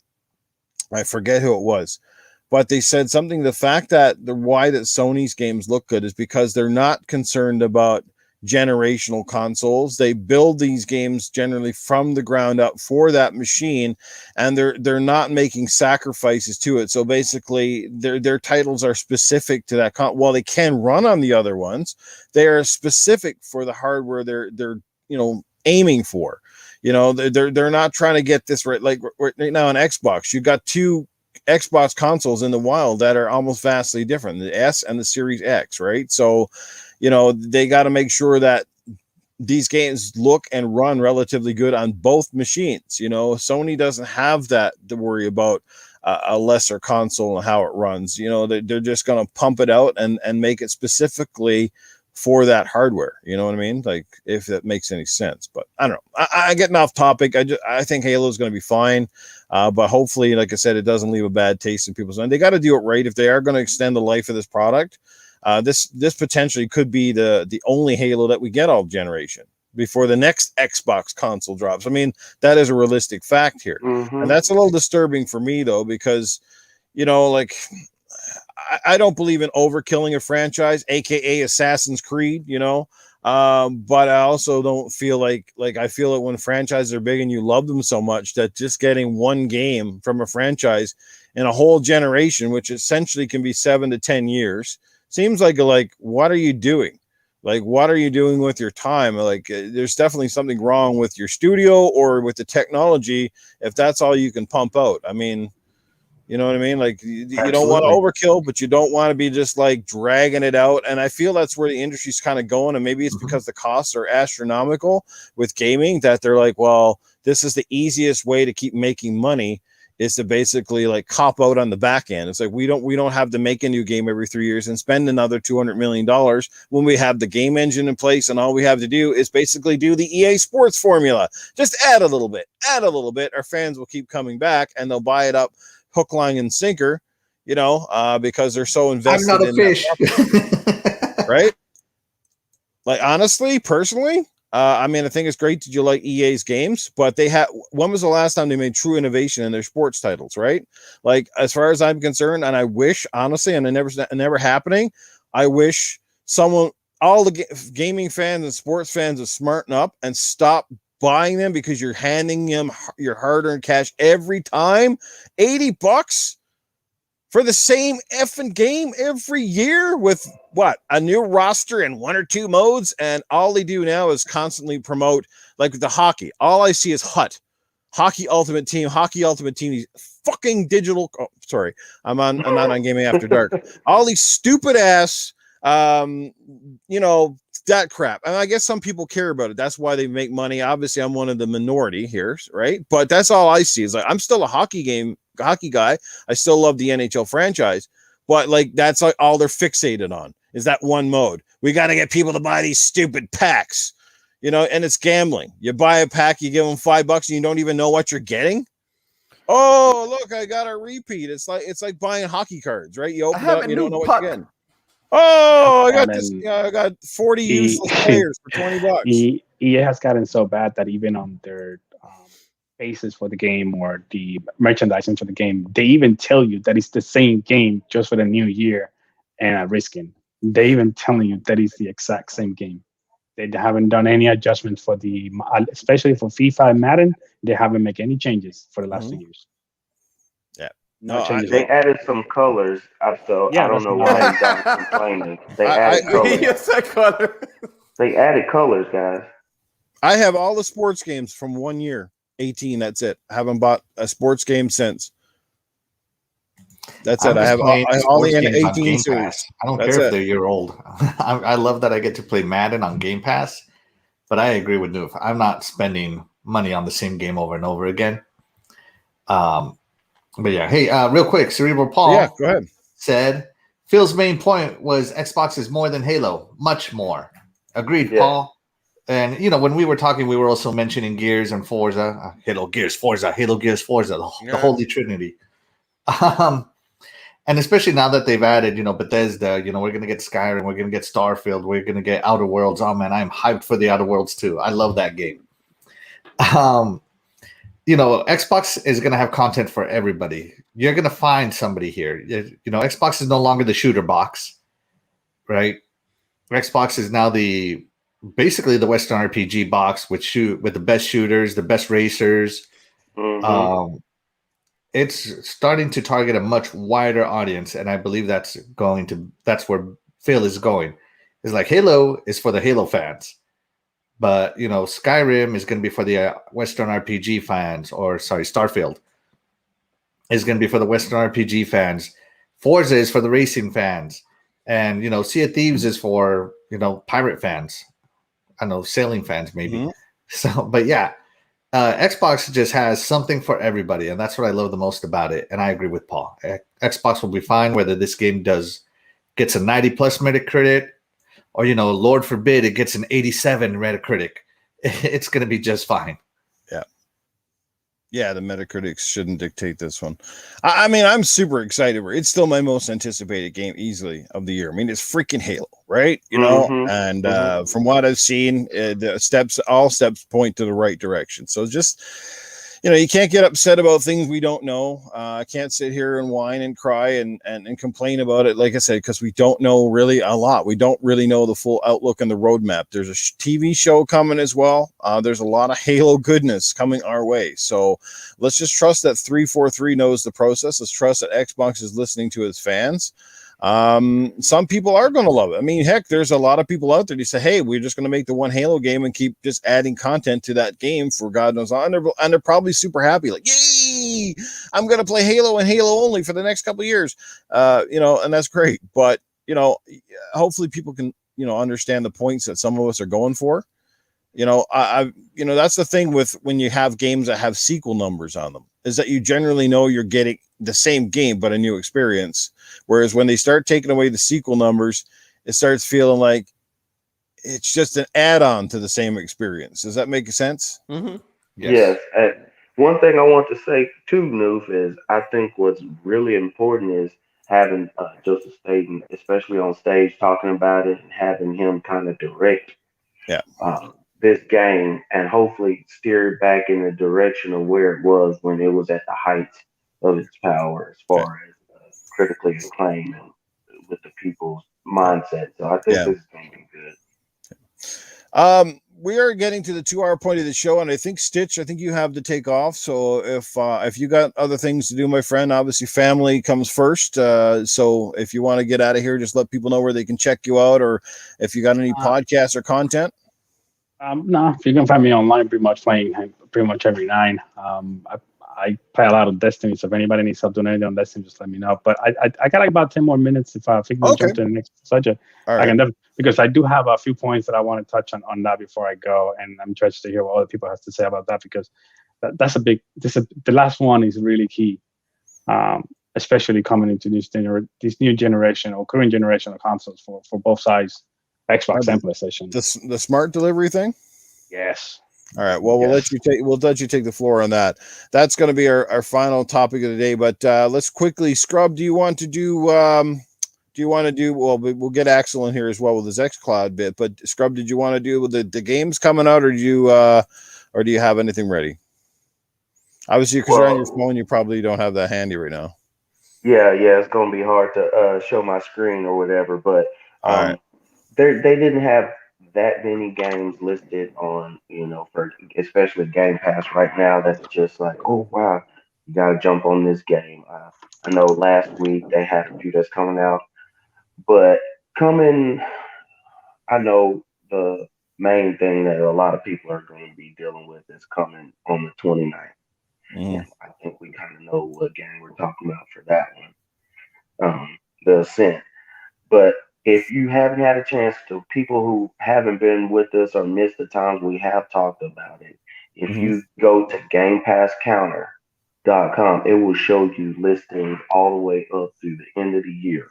They have listings, and they separate it for Game Pass on PC, Game Pass on cloud, Game Pass on your console. They have listings of what's leaving, what's coming, and then further on down the line, it's way more extensive than most of the sites you might want to look at. Yeah, thanks for putting that up, dude. And I think that's the best thing to check out. They have dates all the way through August and September, letting you know what's coming, what's leaving, and when to jump on it. That's my go-to right now. Shout out to Terry for bringing that up and having everybody a chance to check that out. So go to GamePassCounter.com if you want to see what's coming to Game Pass right now. They got so many games coming up for Xbox, especially first-party studios. Like they're saying, coming through the end of the year, starting next month, we're gonna have end of this month, we're gonna have a first party game hidden in Game Pass once a month. So get ready to say goodbye to your family and friends. Maybe Newf, we're gonna have to get you on this Game Pass train. It might not happen this year, but once I got so many people offering comes, to buy it for me, and you know what? It's like I appreciate the offers, but I'd rather people just spend their money elsewhere. Like, go buy yourself a game and be happy, because you're not going to make this miserable old fart happy. Okay, so I'm going to do things my way or the highway right up until I can no longer ride that highway anymore. So, little Limp Bizkit shout out. There you go. Absolutely. All right. I know there's a lot more we could talk about Halo. I do want to move the show along, and I do apologize to the panel, because we are going to come back to Halo probably about 20 or 30 times, I'm sure, before this freaking game actually launches. And Terry's over. Oh my God, let's get rid of this already. So there we go. Let's just move into the final topic, because we are, like I said, at the 2-hour point, and Stitch has to go. So the last topic basically is just about smart delivery, and wondering, has it practically killed the need for remakes and the need basically to gouge players for extra money? We're seeing, like I said, and this is not to be slighting anybody, but Xbox has been doing a lot of pro-consumer style moves this generation. There's a lot of things they have left to do, but if there's one thing they definitely have been doing is great fan service, is basically letting you play all your older games, bringing your collections over, the game saves from the cloud, the whole 9 yards. It's not like you feel like you got to go out and buy a whole separate copy of the same game you just spent $80 for. They're giving you the free updates, the whole 9 yards. Everything is there. It's like nothing changed, but it's ready to go on your shiny new box. Well, there's other companies trying to find every single way to nickel and dime you and to charge you for an upgrade and an update, or make you buy a completely separate version of that game. So how do you guys feel about that? And Stitch, you can take that one away. So for me especially, this is huge, right? Like I said, I'm mainly a digital owner for pretty much every game that I have. So when not just Microsoft or any developer say, hey, we're going to push out an update for a game, and you don't have to do anything. You just go download the update, and then you're good to go, right? It is not we updating the game, you need to give us $20 for this update. This is something that was going to benefit pretty much everyone. in the gaming space, because now you don't have to worry about, oh, should I buy the game now or wait 4 months until they release the next gen update, right? You can just get the game, start playing, and then 2, 3, 4 months down the line, whenever the update is ready, it's just going to get sent out to you, and you don't have to do a damn thing to get these new assets. The best example, the most recent example of it was Metro Exodus. Metro Exodus just hit us with a next gen update, which I even forgot that I still had that game installed. And I had 2 DLCs that I haven't even finished. So I got the update, and I'm like, oh, let me go ahead and do this DLCs with the new update. Oh man, it was day and night.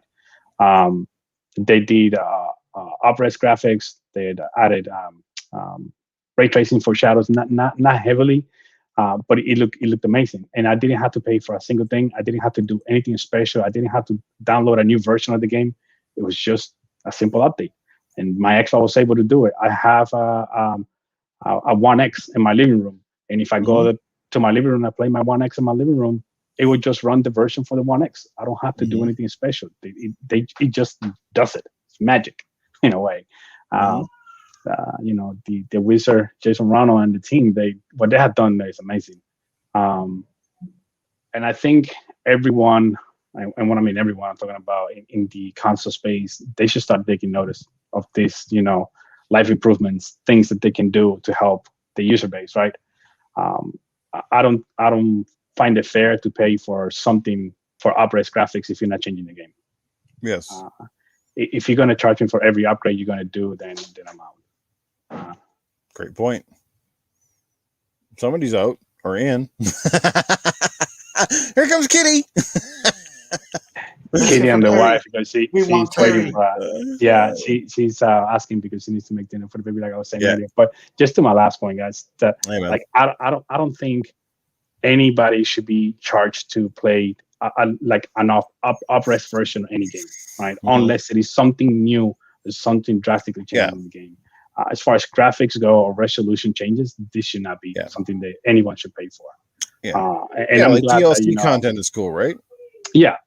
And I think I'm glad that Xbox is leading, or Microsoft's leading the charge on this thing, right? So, because I think they can do it in a way where like it's not going to be too intrusive. They definitely have the money and the backing to do it, which is a good thing. So, I just hope that everybody starts taking notice of these things and start doing the same thing, and we not start getting charged for every update that somebody wants to do to a game that we already own. But with that, guys, I really had to jump off. It's been great and amazing. The chat's been crazy. So many people in there that I actually known. And I would definitely not be a stranger at all. So if anybody wants to reach me out, I'm on my Twitter handle is my same thing as my game tag. You can find me on Xbox with the same game tag. So if you see me playing Destiny, Halo, whatever, just hit me up. And I'm always looking for people to play. So. Thank you for having me on, Kat, Alex. It's time to go. All I can see is he's ready to go. I'm telling you, man. Everybody's calling me already right now. But yeah, guys, thank you for having me on. Thanks for the panel and everybody in the chat. Have a great weekend for July. Make sure you don't burn yourself or blow your fingers. Be safe, and have a good weekend, guys. Yeah. See you, Stage. Thank you for being here. Take it easy, man. Take that cat out. Yes, angry pussy is not a good thing. Or is it? Oh boy.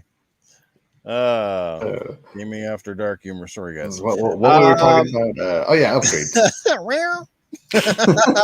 Everybody, one of these weeks we're going to do a special cat show, and everybody on this panel that has a cat is going to be holding them up in the camera just to see what happens. That would be funny. Oh man, that'd be great.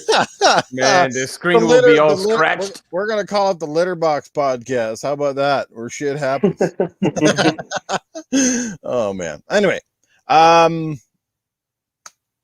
where was that? I lost my train of thought here.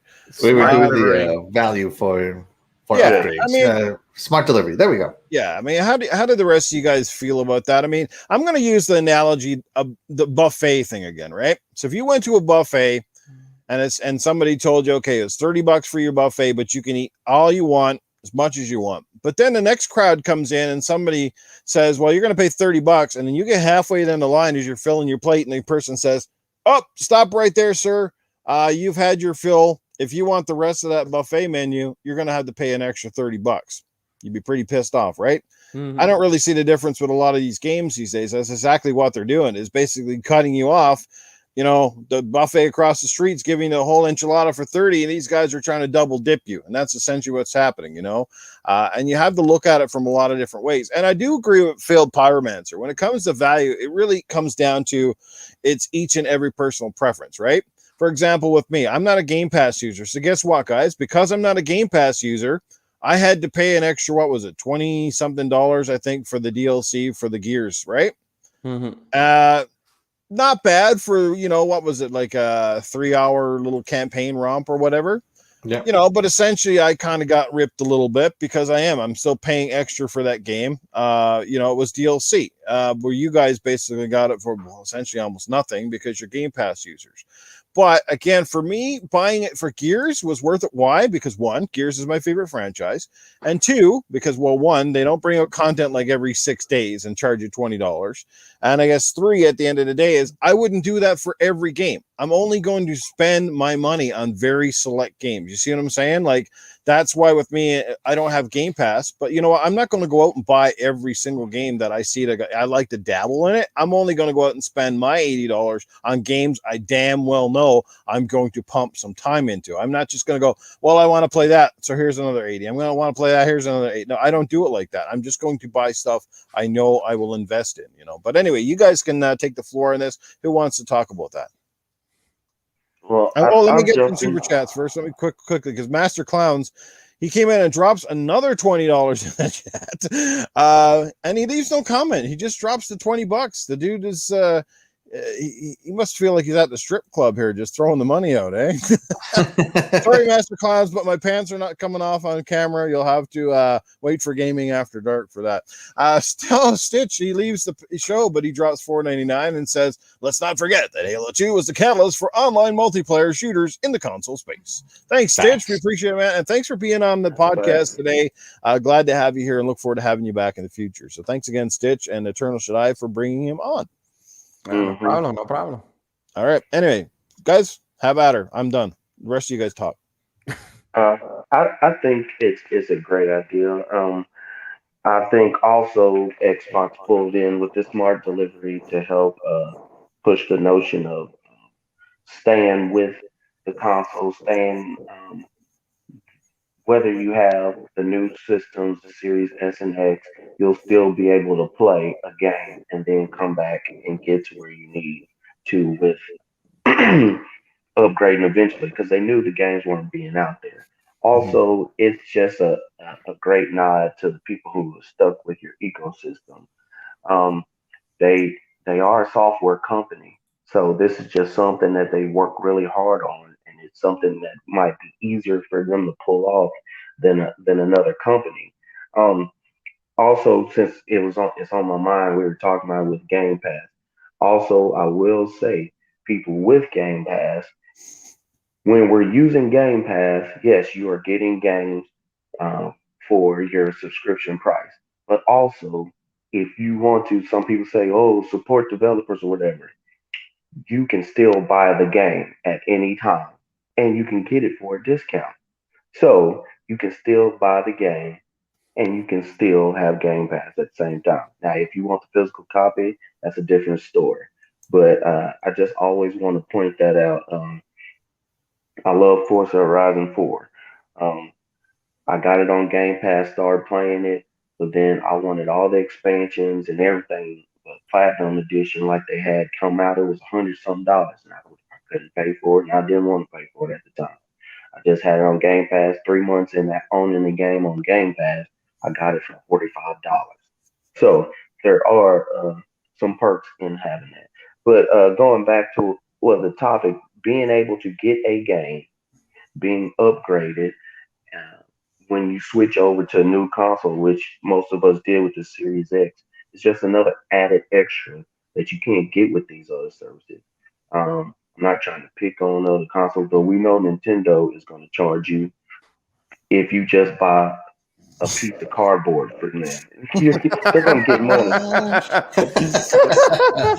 They're Nice. going to Nice. sell. They're going to sell you the same game sometimes, and they didn't do anything different because nostalgia is a thing, and people are going to buy it. I mean, it's the number one console almost every month, every year, every new system because they're just people who are hardcore, and it's a great Yeah. secondary console for a lot of people.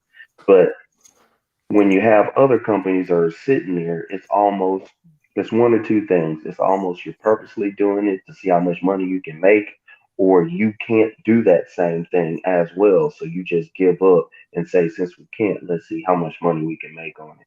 I'm just thankful that Microsoft and Xbox are choosing to do that because it's extra work that they necessarily don't have to do, and they're doing it for this thing. But let's know it is a business. It is to pull you into Game Pass. It is to show that we are with the fans. There's been a lot of back and forth, since 2013. And for them to be able to put smart delivery is just another notch in their belt that they can say, look what we're doing for you. So Yeah. that's why I'm glad they're doing it. Jacob, I'm surprised Nintendo hasn't repackaged old NES cartridges by now, resold them for 60 again. Don't give them any ideas, Jacob. And they were more I than was 60 telling them back they already then. did. They released that. What was it? First time in the U.S. Dragon Quest, I believe it was. Yeah. The very first one. It was for the Switch, but it came also with a little Nintendo cartridge, non-functional, that you could get for like $100. Oh, and the nostalgia is one hell of a drug, isn't it, eh? That's right. Oh, man. Unbelievable. All right. So, smart delivery by itself, I don't think has really devalued these, charging for upgrades, because smart delivery just gets you the right version. I think what has really devalued these remasters, as I'm going to call them, is the addition of auto HDR, the addition of unlocking the 4K textures that Xbox did through their backwards compatibility program. I think it's more the backwards compatibility program and all the little add-ons that has really killed this whole remaster talk. Mm-hmm. Why would I pay for it when it's already there? Phil said in an interview that they're not adding 4K assets. The assets were already there. It's just that the previous consoles couldn't render them. So they dropped the resolutions, and we got the resolutions we did, 720, 900p, 1080p, whatever. And so when the more powerful boxes came along, through backwards compatibility, Phil Spencer said that now they could unlock the 4K assets and display them as they were made. Mm-hmm. So 4K, so there's your remaster. Prettier. Yeah, it's prettier. You get the auto HDR now with the Xbox, which is awesome. Batman, Arkham Knight, Batman Arkham Knight, Panzer Dragoon, Orta have some of the best auto HDR anywhere. Mm-hmm. So I believe that what has really devalued or has put it into Xbox gamers' minds that I'm not paying for a remaster is because if the asset is already there, we should have access to it. And Xbox has shown that we can have access to it. Now, keep that in mind. I'm talking about a remaster, not from the ground up remake like Resident Evil 2. Right. I think that's worth every penny they asked for. That's a $60 remake. Right. Final Fantasy VII remake, worth every penny. Those kinds of games, yes, definitely worth every penny. Remasters, not anymore. I'm sorry. It's just, you're going to have to convince me to rip my wallet out for that one. Now, with all that being said, I am buying Zelda Skyward Sword because I never bought it, and this is actually the cheaper way to pay for it because Zelda Skyward Sword is expensive these days for a used copy. So I'm only buying it because I didn't buy it before. And that makes sense. It's a new game to you, and it's on Switch, right? Well, it's the cheaper option. Yeah, but regardless of that, the one thing, yes, it's great that it's out for the Switch, but the fact that they have basically added nothing but the controls. I think they've tweaked some of the controls, but outside of that, they've added nothing. Like, this isn't like, you know what I mean? It's basically just the exact same game. And the thing is, people will go out and double dip. People that own this game on their Nintendo, what was it, Wii? They're going to go out and buy this same game over again. You know, and a lot of us acknowledge that. A lot of us, you hear this all the time. We're part of the problem, but it never changes. So it's almost weird. Like we're admitting we're part of the problem, but then just do nothing about it. We just keep sending the same message to this company that they can get away with this crap, and they will keep getting away with this crap until the industry changes for them. And to me, it's also insulting to, like, let's say like a developer like the guys who did Biomutant, fantastic little game. But you know what? Somebody now is going to go into the store, and instead of perhaps spending their $60 on a brand new IP like Biomutant, which deserves the love and attention, are going to spend $80, at least up here in Canada, to go and buy the same damn game from 10 years ago for the Switch. Right? Yes. You see my point there? Absolutely. See, you kind of feel like, how can you compete with that, you know, when it's just people just don't wise up. They just they just buy whatever they see. Like I said, it's got a Nintendo stamp on it. It's just instantly buy it. Yeah, but I mean, Xbox is guilty of this too. I mean, I bought Fable Anniversary. I bought Halo Anniversary. I bought Gears of War Ultimate Edition. You know, with same game, prettier graphics. You know, so Xbox used to do this as well. You know, and I'm guilty of partaking in all this. But that's once again before the backwards compatibility program came in and just. But at least the Skyward Sword, at least the Skyward Sword with some upgrades and charge half the price even. Yeah, that's the biggest thing, is at least make your content price relevant. The fact that Breath of the Wild's been out since 2017 and still sells at $80 for a brand new game in the stores is ludicrous. Breath of the Wild's so good. It's worth every penny, though. It's so good. It might be worth every penny, but it shouldn't be $80.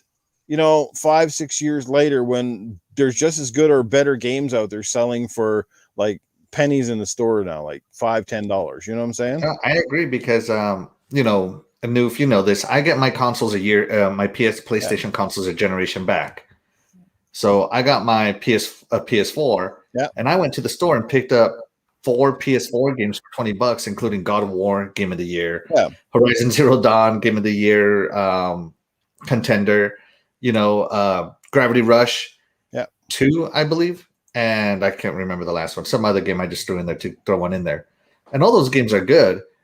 And they should be cheaper, especially if they're older. Yeah. And well, what happened to Nintendo? Remember, Nintendo used to do like the Select series. They used to do those special ones, and they dropped the price after a while. They'd be like the hit series. And PlayStation still done it. They did it with their PS4, so you can walk into the store and basically buy all the. You can get like God of War now for like right. Well, when do you do those special sales? What, the State of Play days? I think they're like $9. Like God of War. I walked in and bought, what was it, 3 or 4 games. I think they're just a couple months ago when they did their State of Play or whatever it was, and I think I bought Bloodborne. There was 3 or 4, and they're all $10 each. I think I walked out with like 3 or 4 games for like less than $30. It was crazy. Absolutely. But where did Nintendo Selects go with that? They did it with every console except the Switch so far. There was Nintendo Selects, because I never saw them. Well, I mean, I'm a Nintendo guy, but I don't keep my pulse on it. You know, if I see it and I want it, I'll buy it. But if I'm not like keeping up with it. Yeah, the Wii U had it. The Nintendo Wii had it. Like the games would drop down, then they usually had that $29.99 MSRP up here in Canada anyway. So it probably been about $19.99 for those games in the US. And they did it with almost every console. They did it with, except for so far the Switch. They don't like marking prices down at all for the Switch. Everything's full price. You go find a game that came out when the Switch launched, it's still full price. You know, it's like what? That's ridiculous. I love the Black Friday sales for the Switch, because it's like, oh, instead of $60 or $59.99, it's $59.95, guys. Yeah. EB Games up here does these big sales all the time. They're big spring sale, and it's funny. Every other game is marked down like 40-50%, and they get to the Nintendo section, and it's like, hey, it's $5 off. You're like, whoa, we win. Right, $5 off. I can go buy a pink shirt now for Princess Peach. Oh man. Anyway, no, they're not that cheap. I want to add to what Axel was saying earlier about like remasters and stuff. Yeah. Remasters for me, I don't have a problem buying if either I didn't play it originally or if the game is at least 20 years old or older, because they tend not to age well. And at least when they do a remaster, you know there's going to be a huge upgrade comparatively to like what Sony does with like Last of Us. They put it was on PS3, then they remastered it for PS4. Now I think they're remastering it again for PS5. Like, let the game age a little. Jeez. So it's just not those. For me, that's not. There's no value in buying a remaster if it's only a generation old. There's just no value there. There's not much you can tweak. So yeah, if it's at least 20 years old, then yeah, I will. They can take my money every time because I know it's going to look completely different than when it did originally. You know how to do a remaster wrong is Square Enix. They're releasing Final Fantasy 1 through 6 Pixel Perfect Edition, where it's basically the original ones with the original graphics, with the original gameplay unmodified. When they released Quality of Life Improvement Final Fantasy 1 through 6 on the Nintendo 3DS, they're removing all the quality of life improvements and putting back all the older things, pixel perfect, how they were made, with no upgraded graphics, no nothing, and they're going to charge you full price for that. And I don't agree with that. I'm not buying that. Yeah. Well, mainly because I already own them. But yeah, if you're not adding quality of life improvements when you're remaking or remastering, you're not getting anything from me, regardless of how much nostalgia I have for that. Right. Shaddai, you got anything to say? You've been inordinately quiet on this podcast today. Oh, no. I'm just sucking it into all the information and all that. It's just that I never experienced smart delivery, so I could have something to say about those things. But the only thing that I could say is that if you buy a game and it's actually it's on the next gen, you shouldn't be charged twice, because once you buy it, it's pretty much yours. But when they start charging that kind of hefty for a product like that, that's for me, that's a ripoff, you know. I think we were talking about, I think I was talking about not too long ago that I said there are some games that it deserve that and some they don't.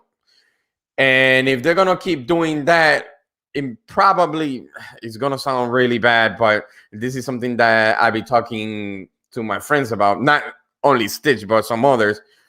That's kind of a little bit how can I say, lazy on this on the studio side, because the thing is that they're gonna work on something that they already know instead of creating something new, like you guys said, to create an extra buck. But something that is already been made and charge you on a full price, that's kind of shady, you know. That's kind of shady.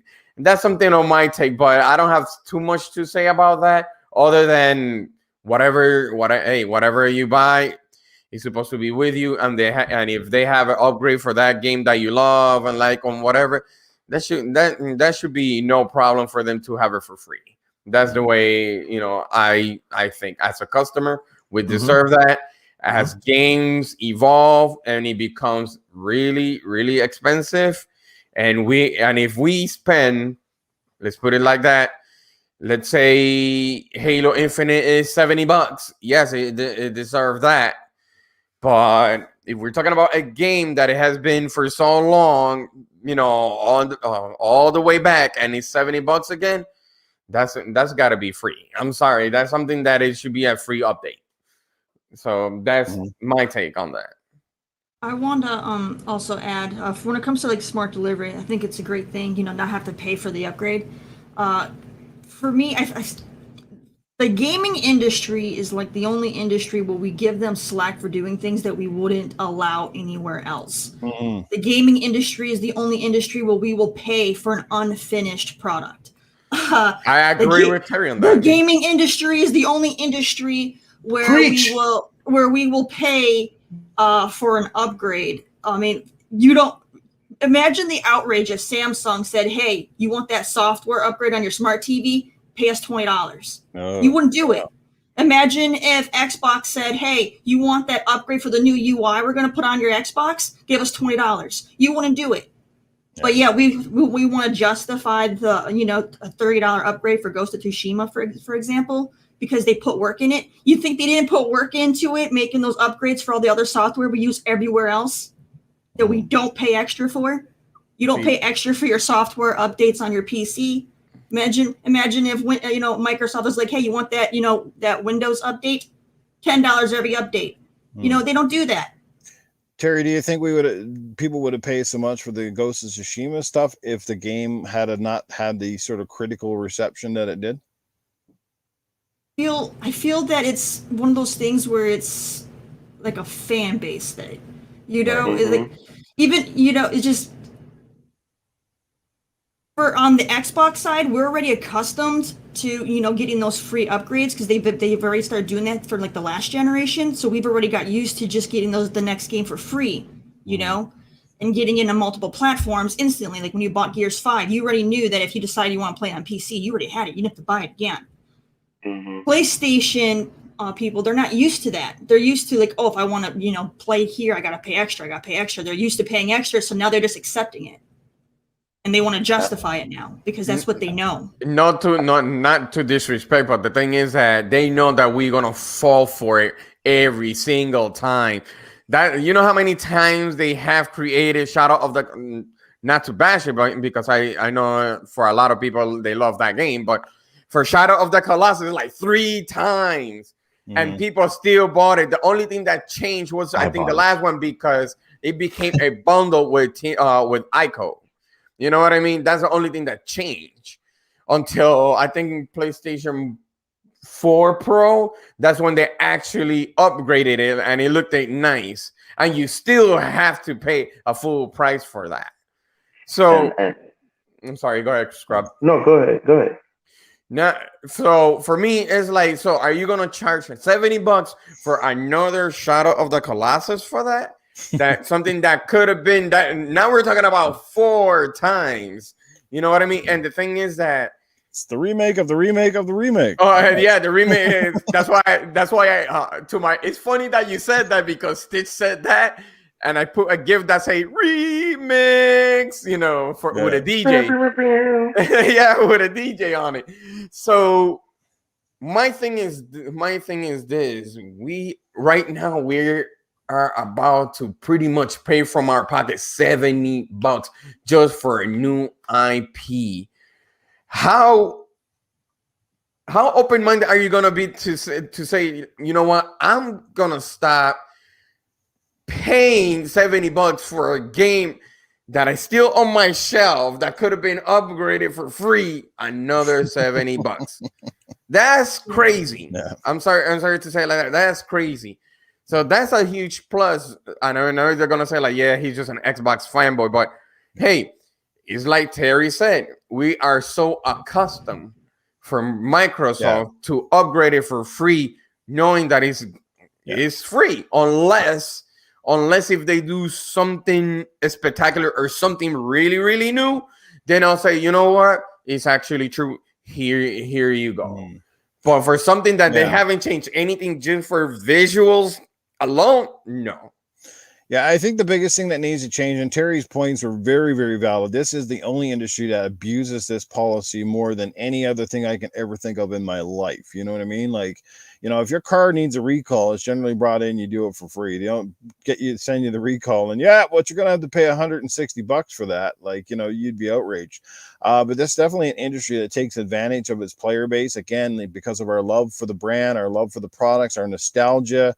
You're totally right there. We kind of get taken to the cleaners. There needs to be more of a system in place, and I definitely think there's no excuse, especially when you happen to be a digital owner, that like if you buy this game and you're paying full price for it digitally, then you should be I hate to say the word, but you should technically be entitled to the benefits of the upgrades without having to splurge out of your wallet again. I mean personally, or to the companies, just stop upgrading the damn stuff then. You know what I mean? At that time, if DLC is different, if you're going back in and basically making a whole new section of content for your fans already, I get it. Just keep it priced accordingly. It can't be stupid. Now, mind you, with saying that, and this is where that gray line comes in, is how many games are being developed where literally that DLC content was already ready. It was basically cut from the original game right from the launch and held back so they could charge you for it later. Like, here's the full game. Because have you ever noticed, is like there's games sometimes too, they have sections of the map that are more or less locked out until you pay for the DLC. And then you get in there and all of a sudden these things open up. It's like, so you're telling me that was there all along, but you just basically hid it behind the paywall now, like later on, and then try to go, hey, well, it's new content, it's DLC, brand new stuff you've never seen, but it's the same damn. I don't buy every one of these companies. There's a reason some of these games take 4 and 5 years to make, because there's a lot of freaking game, and they'll give you 70% of it and then say, we're going to charge them for that out of 20 cents, but they won't know that, because we're just going to disguise it as DLC, all these extra campaign missions are DLC. But they didn't make the whole game. They didn't make a whole new island, or they didn't make a whole new section. They're using the same open world map, and they just send you to a different region and say, well, go and fetch this pot from the west instead of the east. You know what I mean? Well, it's funny that you mentioned that, because I'm like, man, I should have said this earlier. The gaming industry knows where to hit us. And the thing is that we have to be smart about this. And what comes to mind, especially I know we're talking about the smart deliveries and all that, and, the free upgrades. But the thing is that when it comes to those things, look at it. Even for new games like Cyberpunk, 70, let's put it this way, $70. Look how broken it came out. Now we have this one for the upgrades that they're trying to charge extra for it. So now we're getting hit on both ends. Like, okay, if we pay this much, it's going to come broken like Cyberpunk. But now they're trying to charge us 30 extra bucks because of an upgrade that it already knew, how to pretty much upgrade just for an extra buck. So now we have to be smart for our investments, and especially an extra for and this is something from I think when we were talking about Halo, when it was like, okay, now they're trying to add story DLC. Now that is extra that should have been in the game. So now we are like, okay, what is this going on? Now they're trying to play chess with us. Like, okay, we do this. I know they're gonna buy it. Now we have to be smart on that investment from now on. Now that we're starting a new next gen, and now we know what are they trying to do for later on once all those consoles being, be available for everybody. Now, if they keep doing this and we keep falling for it, it's gonna become really hectic. This really next gen. Yeah. Real quick here. I want to say something. Oh, go ahead. Go ahead, Scrubs. Because I'm reading in the chat some different stuff, and I'm not doing it back and forth, but I just want to highlight some things. Go ahead. Okay. As far as Game Pass is an offering to players who want to use it. It is not something because nobody buys games on Xbox. Because if we want to talk about who's buying games, who's not, if we have a player base, install base over 100 something million, some of our games are only getting maybe 5 million sales. What percentage of the population of that is actually buying the games? Not many at all. It's an offering. It's something free. Not free, but it's something to get you into the ecosystem. Just like you have your Apple iPhone, just like you have your Android phone, you have apps. You have free apps. Those free apps, sometimes you have stuff that you pay on it. It's not that we're asking for free games. We buy games. I have Game Pass, and I still buy games within Game Pass. Nothing has anything to do with Xbox people don't buy games. All that is a talking point that is based off of nothing. Yeah. The games are being bought, and it has been shown in Game Pass. These games that are quote unquote free, even though you're playing subscription based, people are still buying the games. Yeah. How can MLB The Show, which is made by PlayStation, comes over to Game Pass, and then it's the top selling game on the Xbox ecosystem, and it's on Game Pass. And there's more people playing it on Game Pass and the Xbox than the console that actually made it. So if we're going to sit and say this, I mean, we can save some of this fanboy stuff for another day. It's nice to have good talk, but let's not make up stuff. You know, at the end of the day, it's like I've said before, like, you know, you dictate what you like, what you don't like. You got to be smart with your money, and that's it. But at the end of the day, we're all gamers and we play for the same reason, to be happy. So you know what?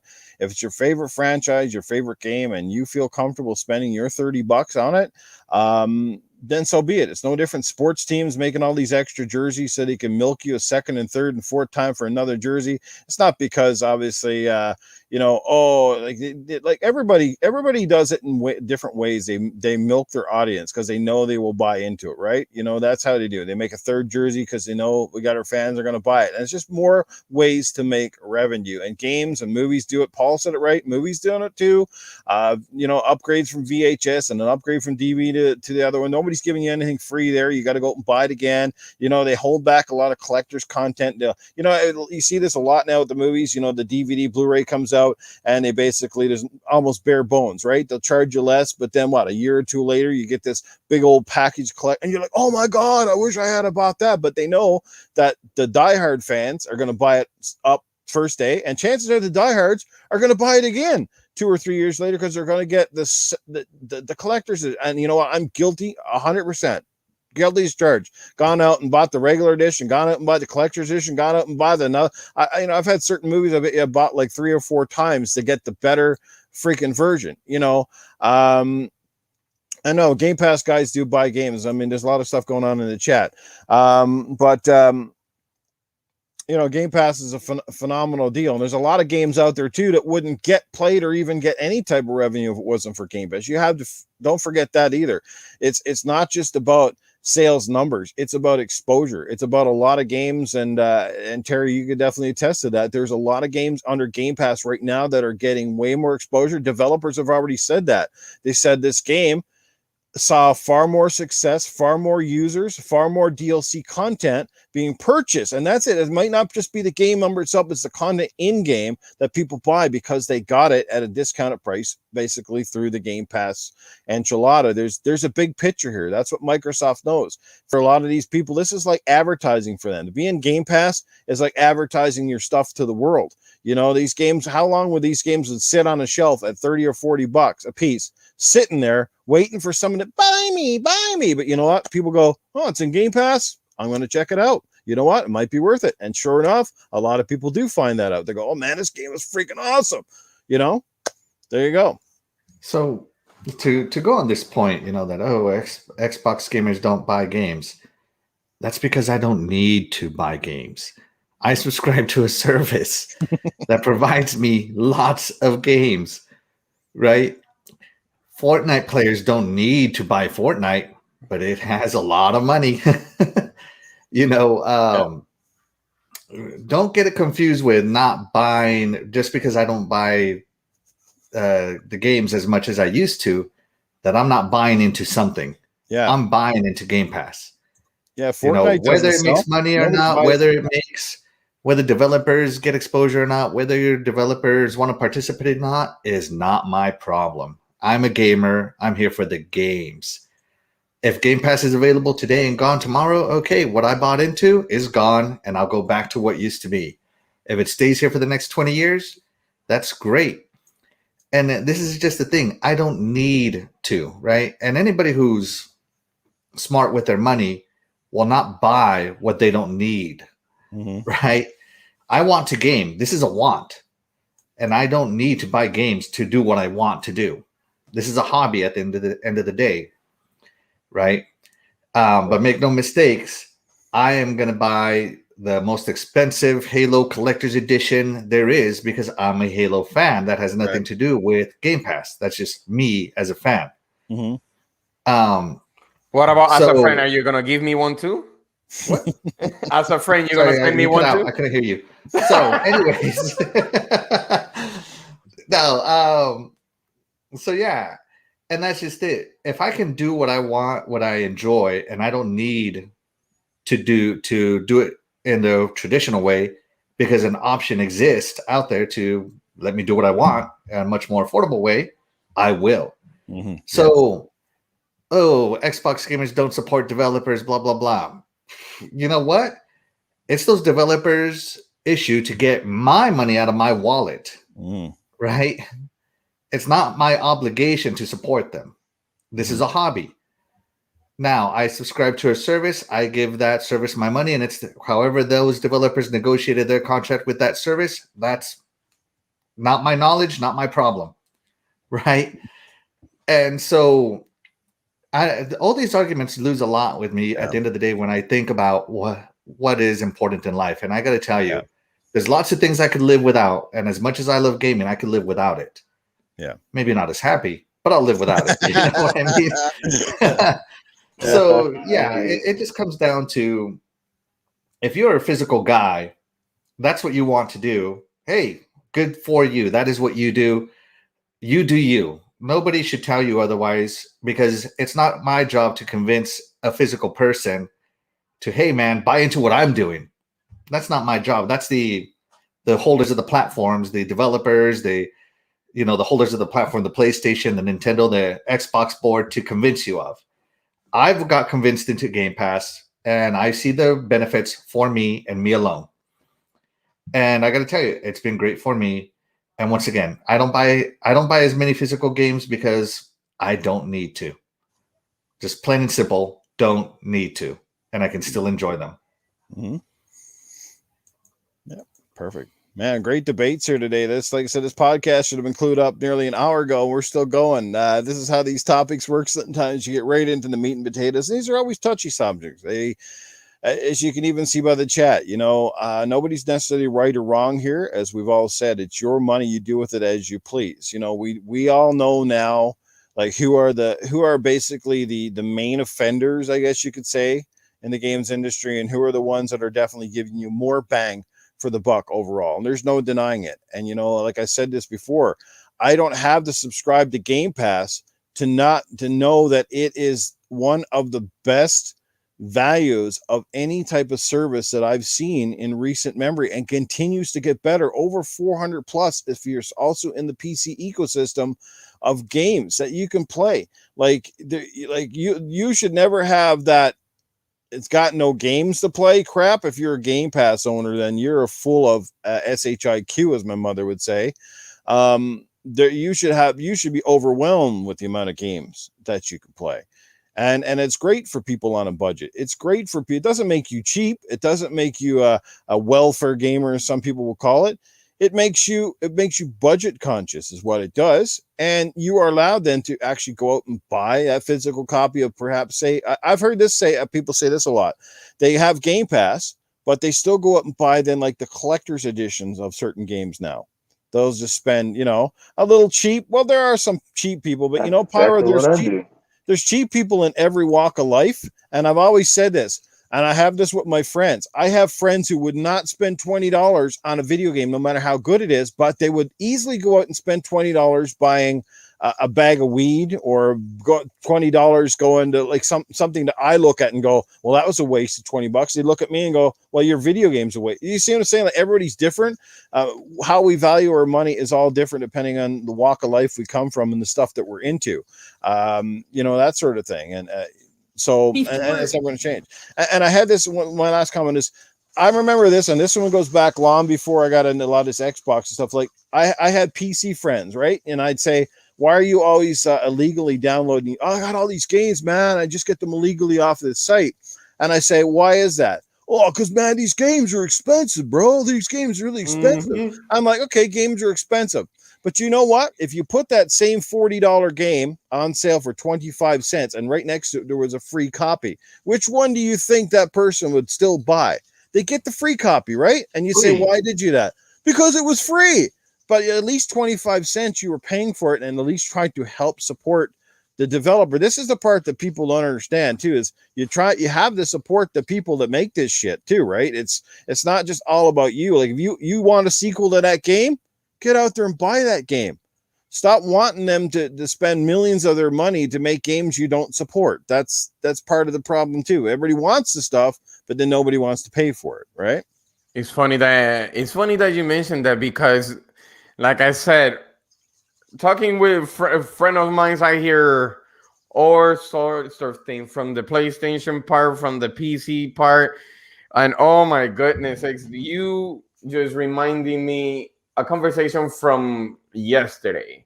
One of them was because he states that why pay for Game Pass? One, is all over the place and it's not going to be exclusive, and two, why pay for a subscription that only have 360 games? And then now that you mentioned that, you just gave me a flashback, and I'm like, oh my god, I hear that from my friends every single time, and I'm like, I think you guys is like, and the other one's like, yeah, but $70 for a game that is good or whatever. I guess they don't bother by paying that much. But it's just funny that you mentioned that, Newf. You just gave me a flashback of that. I'm like, oh my goodness sakes. I want to put in, though, I don't understand the stigma for Game Pass and people wanting to pay less for their games when we've been doing this since we were kids. Yeah. We would borrow games from our friends so we wouldn't have to buy them. Then as we got older, we would rent games so we wouldn't have to buy them, or we would buy games used to save money. We've always been finding ways to save money. So now why is it bad to save money? Well, it's because some companies just don't give you the same options, and maybe they're just, at the end of the day, they won't come out and admit it, but there's a lot of butthurt people. That's really all it is. They know that their top game that they want, they're going to pay $80 for it.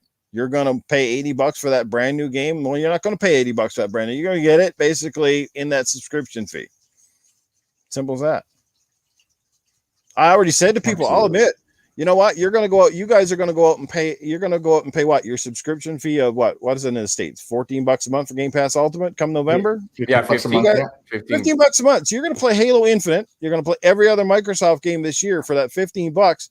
I'm over here going to pay in Canada probably $79.99. I'm guessing for Halo Infinite for the regular edition and your taxes. So $80 for that one game that I'm going to pay. And you know what? I will rightly admit I am stupid.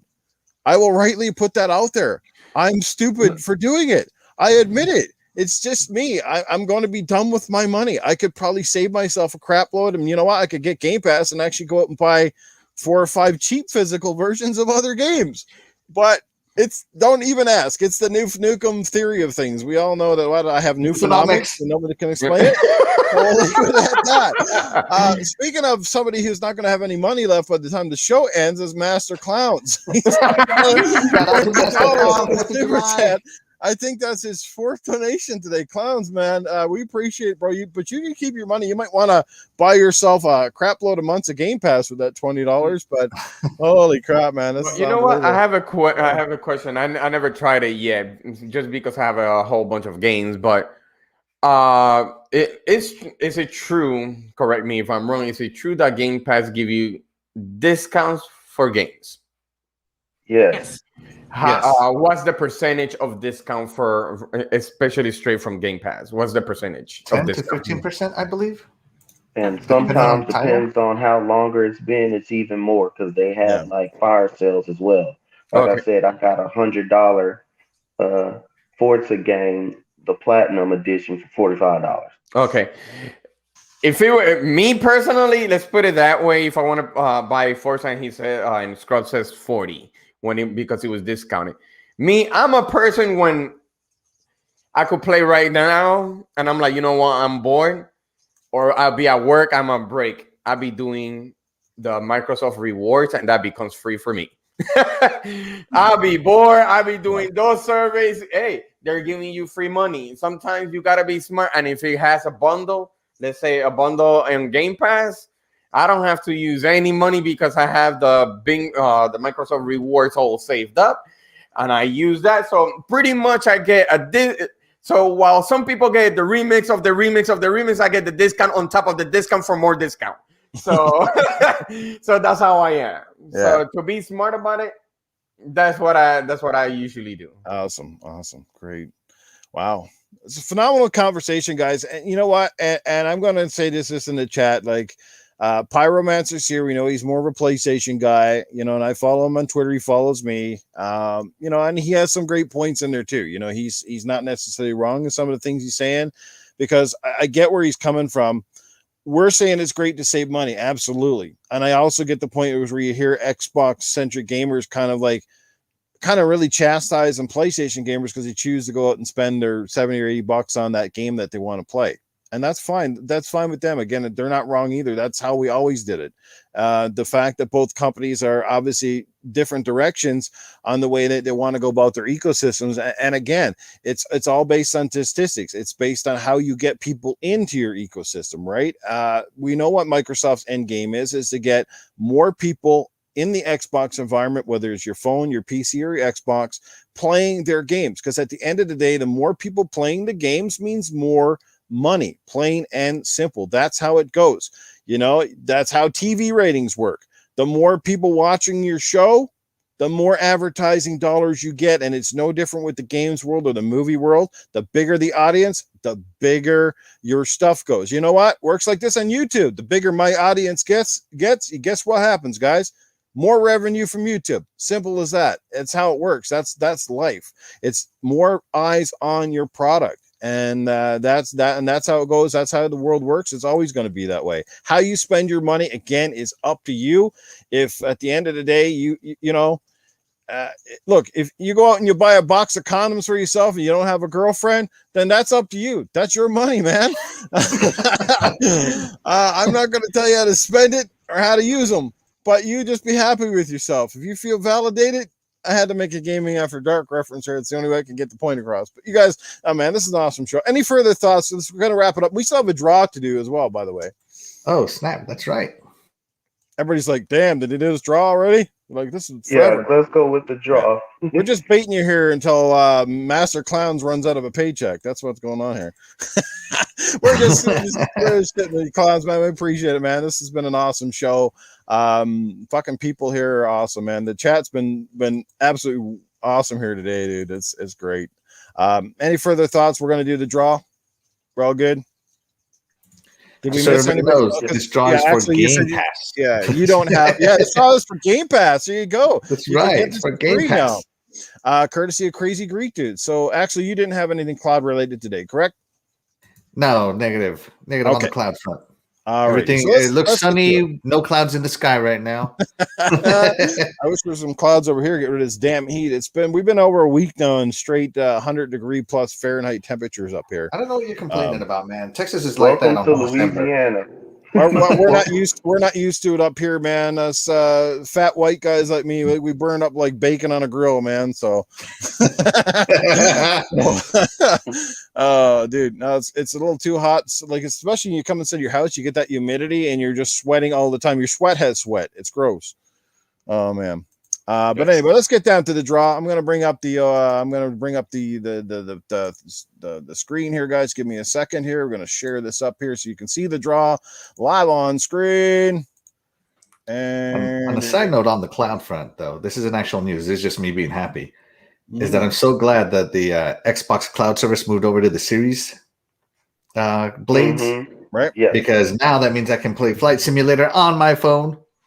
Nice. Oh, tell me how that was. Awesome. I can't wait. that. Yeah, me too. Okay, guys. Here is the names of the entrants because it's hard to see them on the little screen. So here are the people that were entered from last week's podcast. You had to be in the chat and leave a comment of some sorts to be entered. So I'll try to link these out real quick. Here we go.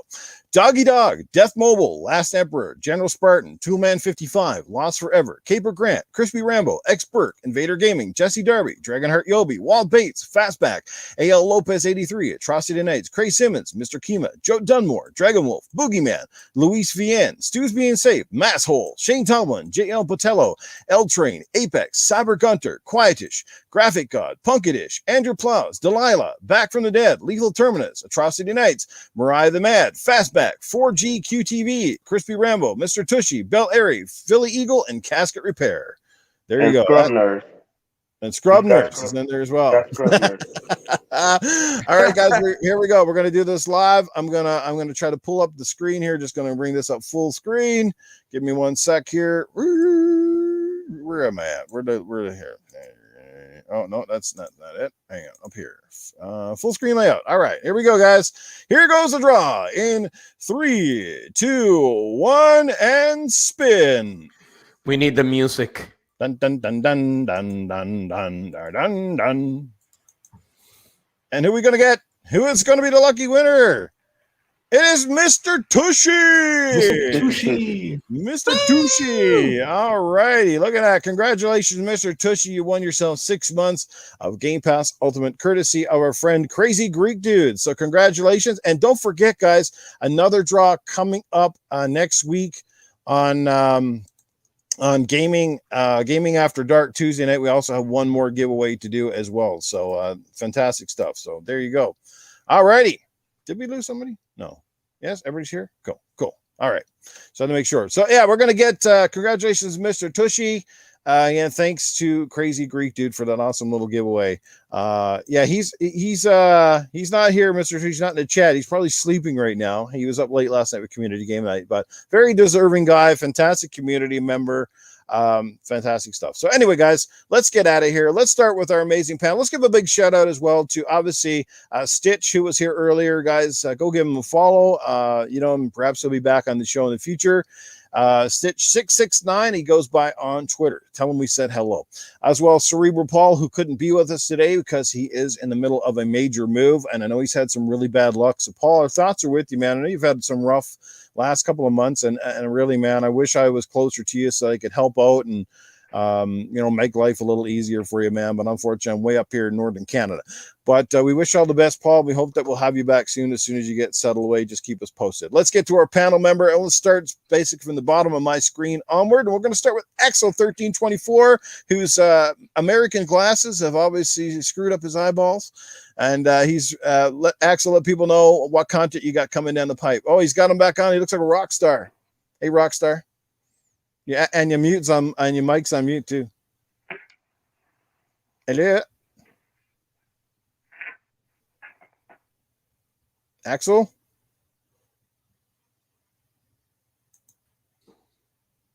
Why are you on mute? Is it just me?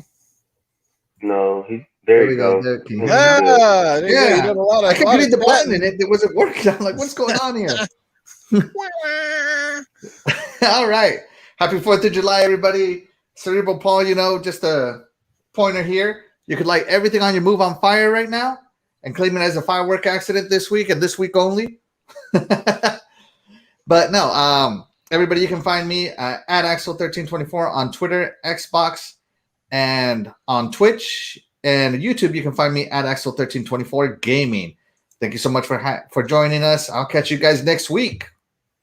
And there it is. There's your stuff up on the screen. It's always listed down in the chat after the show as well, guys. If you miss it here, you can go check it out there as well. Let's get over to Mr. Scrub Nurse, who comes to us live via satellite on his cell phone today. Scrubs, let people know what's happening, bro. You got any more podcasts coming up here in the future?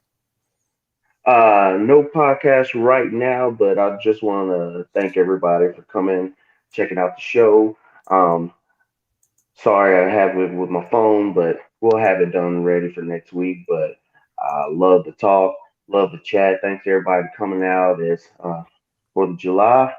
Everybody be safe. I've already had like 3 family members have to go to the hospital for car wrecks and people out there just driving crazy and stuff. So please be safe. But you can catch me, Scrub Nurse, on Facebook. That's the Bayou Elite. I'm streaming on Twitch at Scrub_Nurse. And then you can find me at Scrub Nurse 3 on Twitter. Hit me up in the DMs. You can find me also. My gamer tag is all caps Scrub space Nurse. Had fun with you guys last night, community game night, and we just don't have to do that on Saturdays. If you want to hit me up and say, hey, I'm in this game, do you want to jump in? Just hit me up and you can see what we're doing. So everybody have a great 4th of July. Be safe. It's good to see you. Yeah, and sorry about chopping your Titan in half so many times last night, Scrub.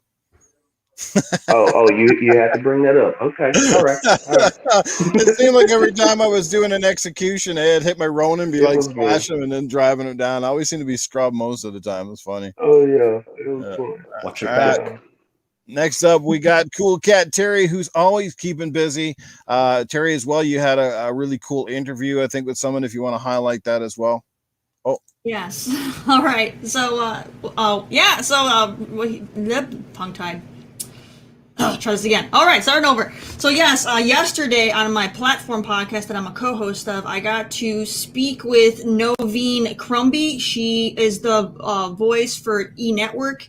She also did the voice for the character on Friday the 13th, as well as the new character for the new game Redfall that got announced during E3. So I got a chance to talk to her, and it was pretty fantastic.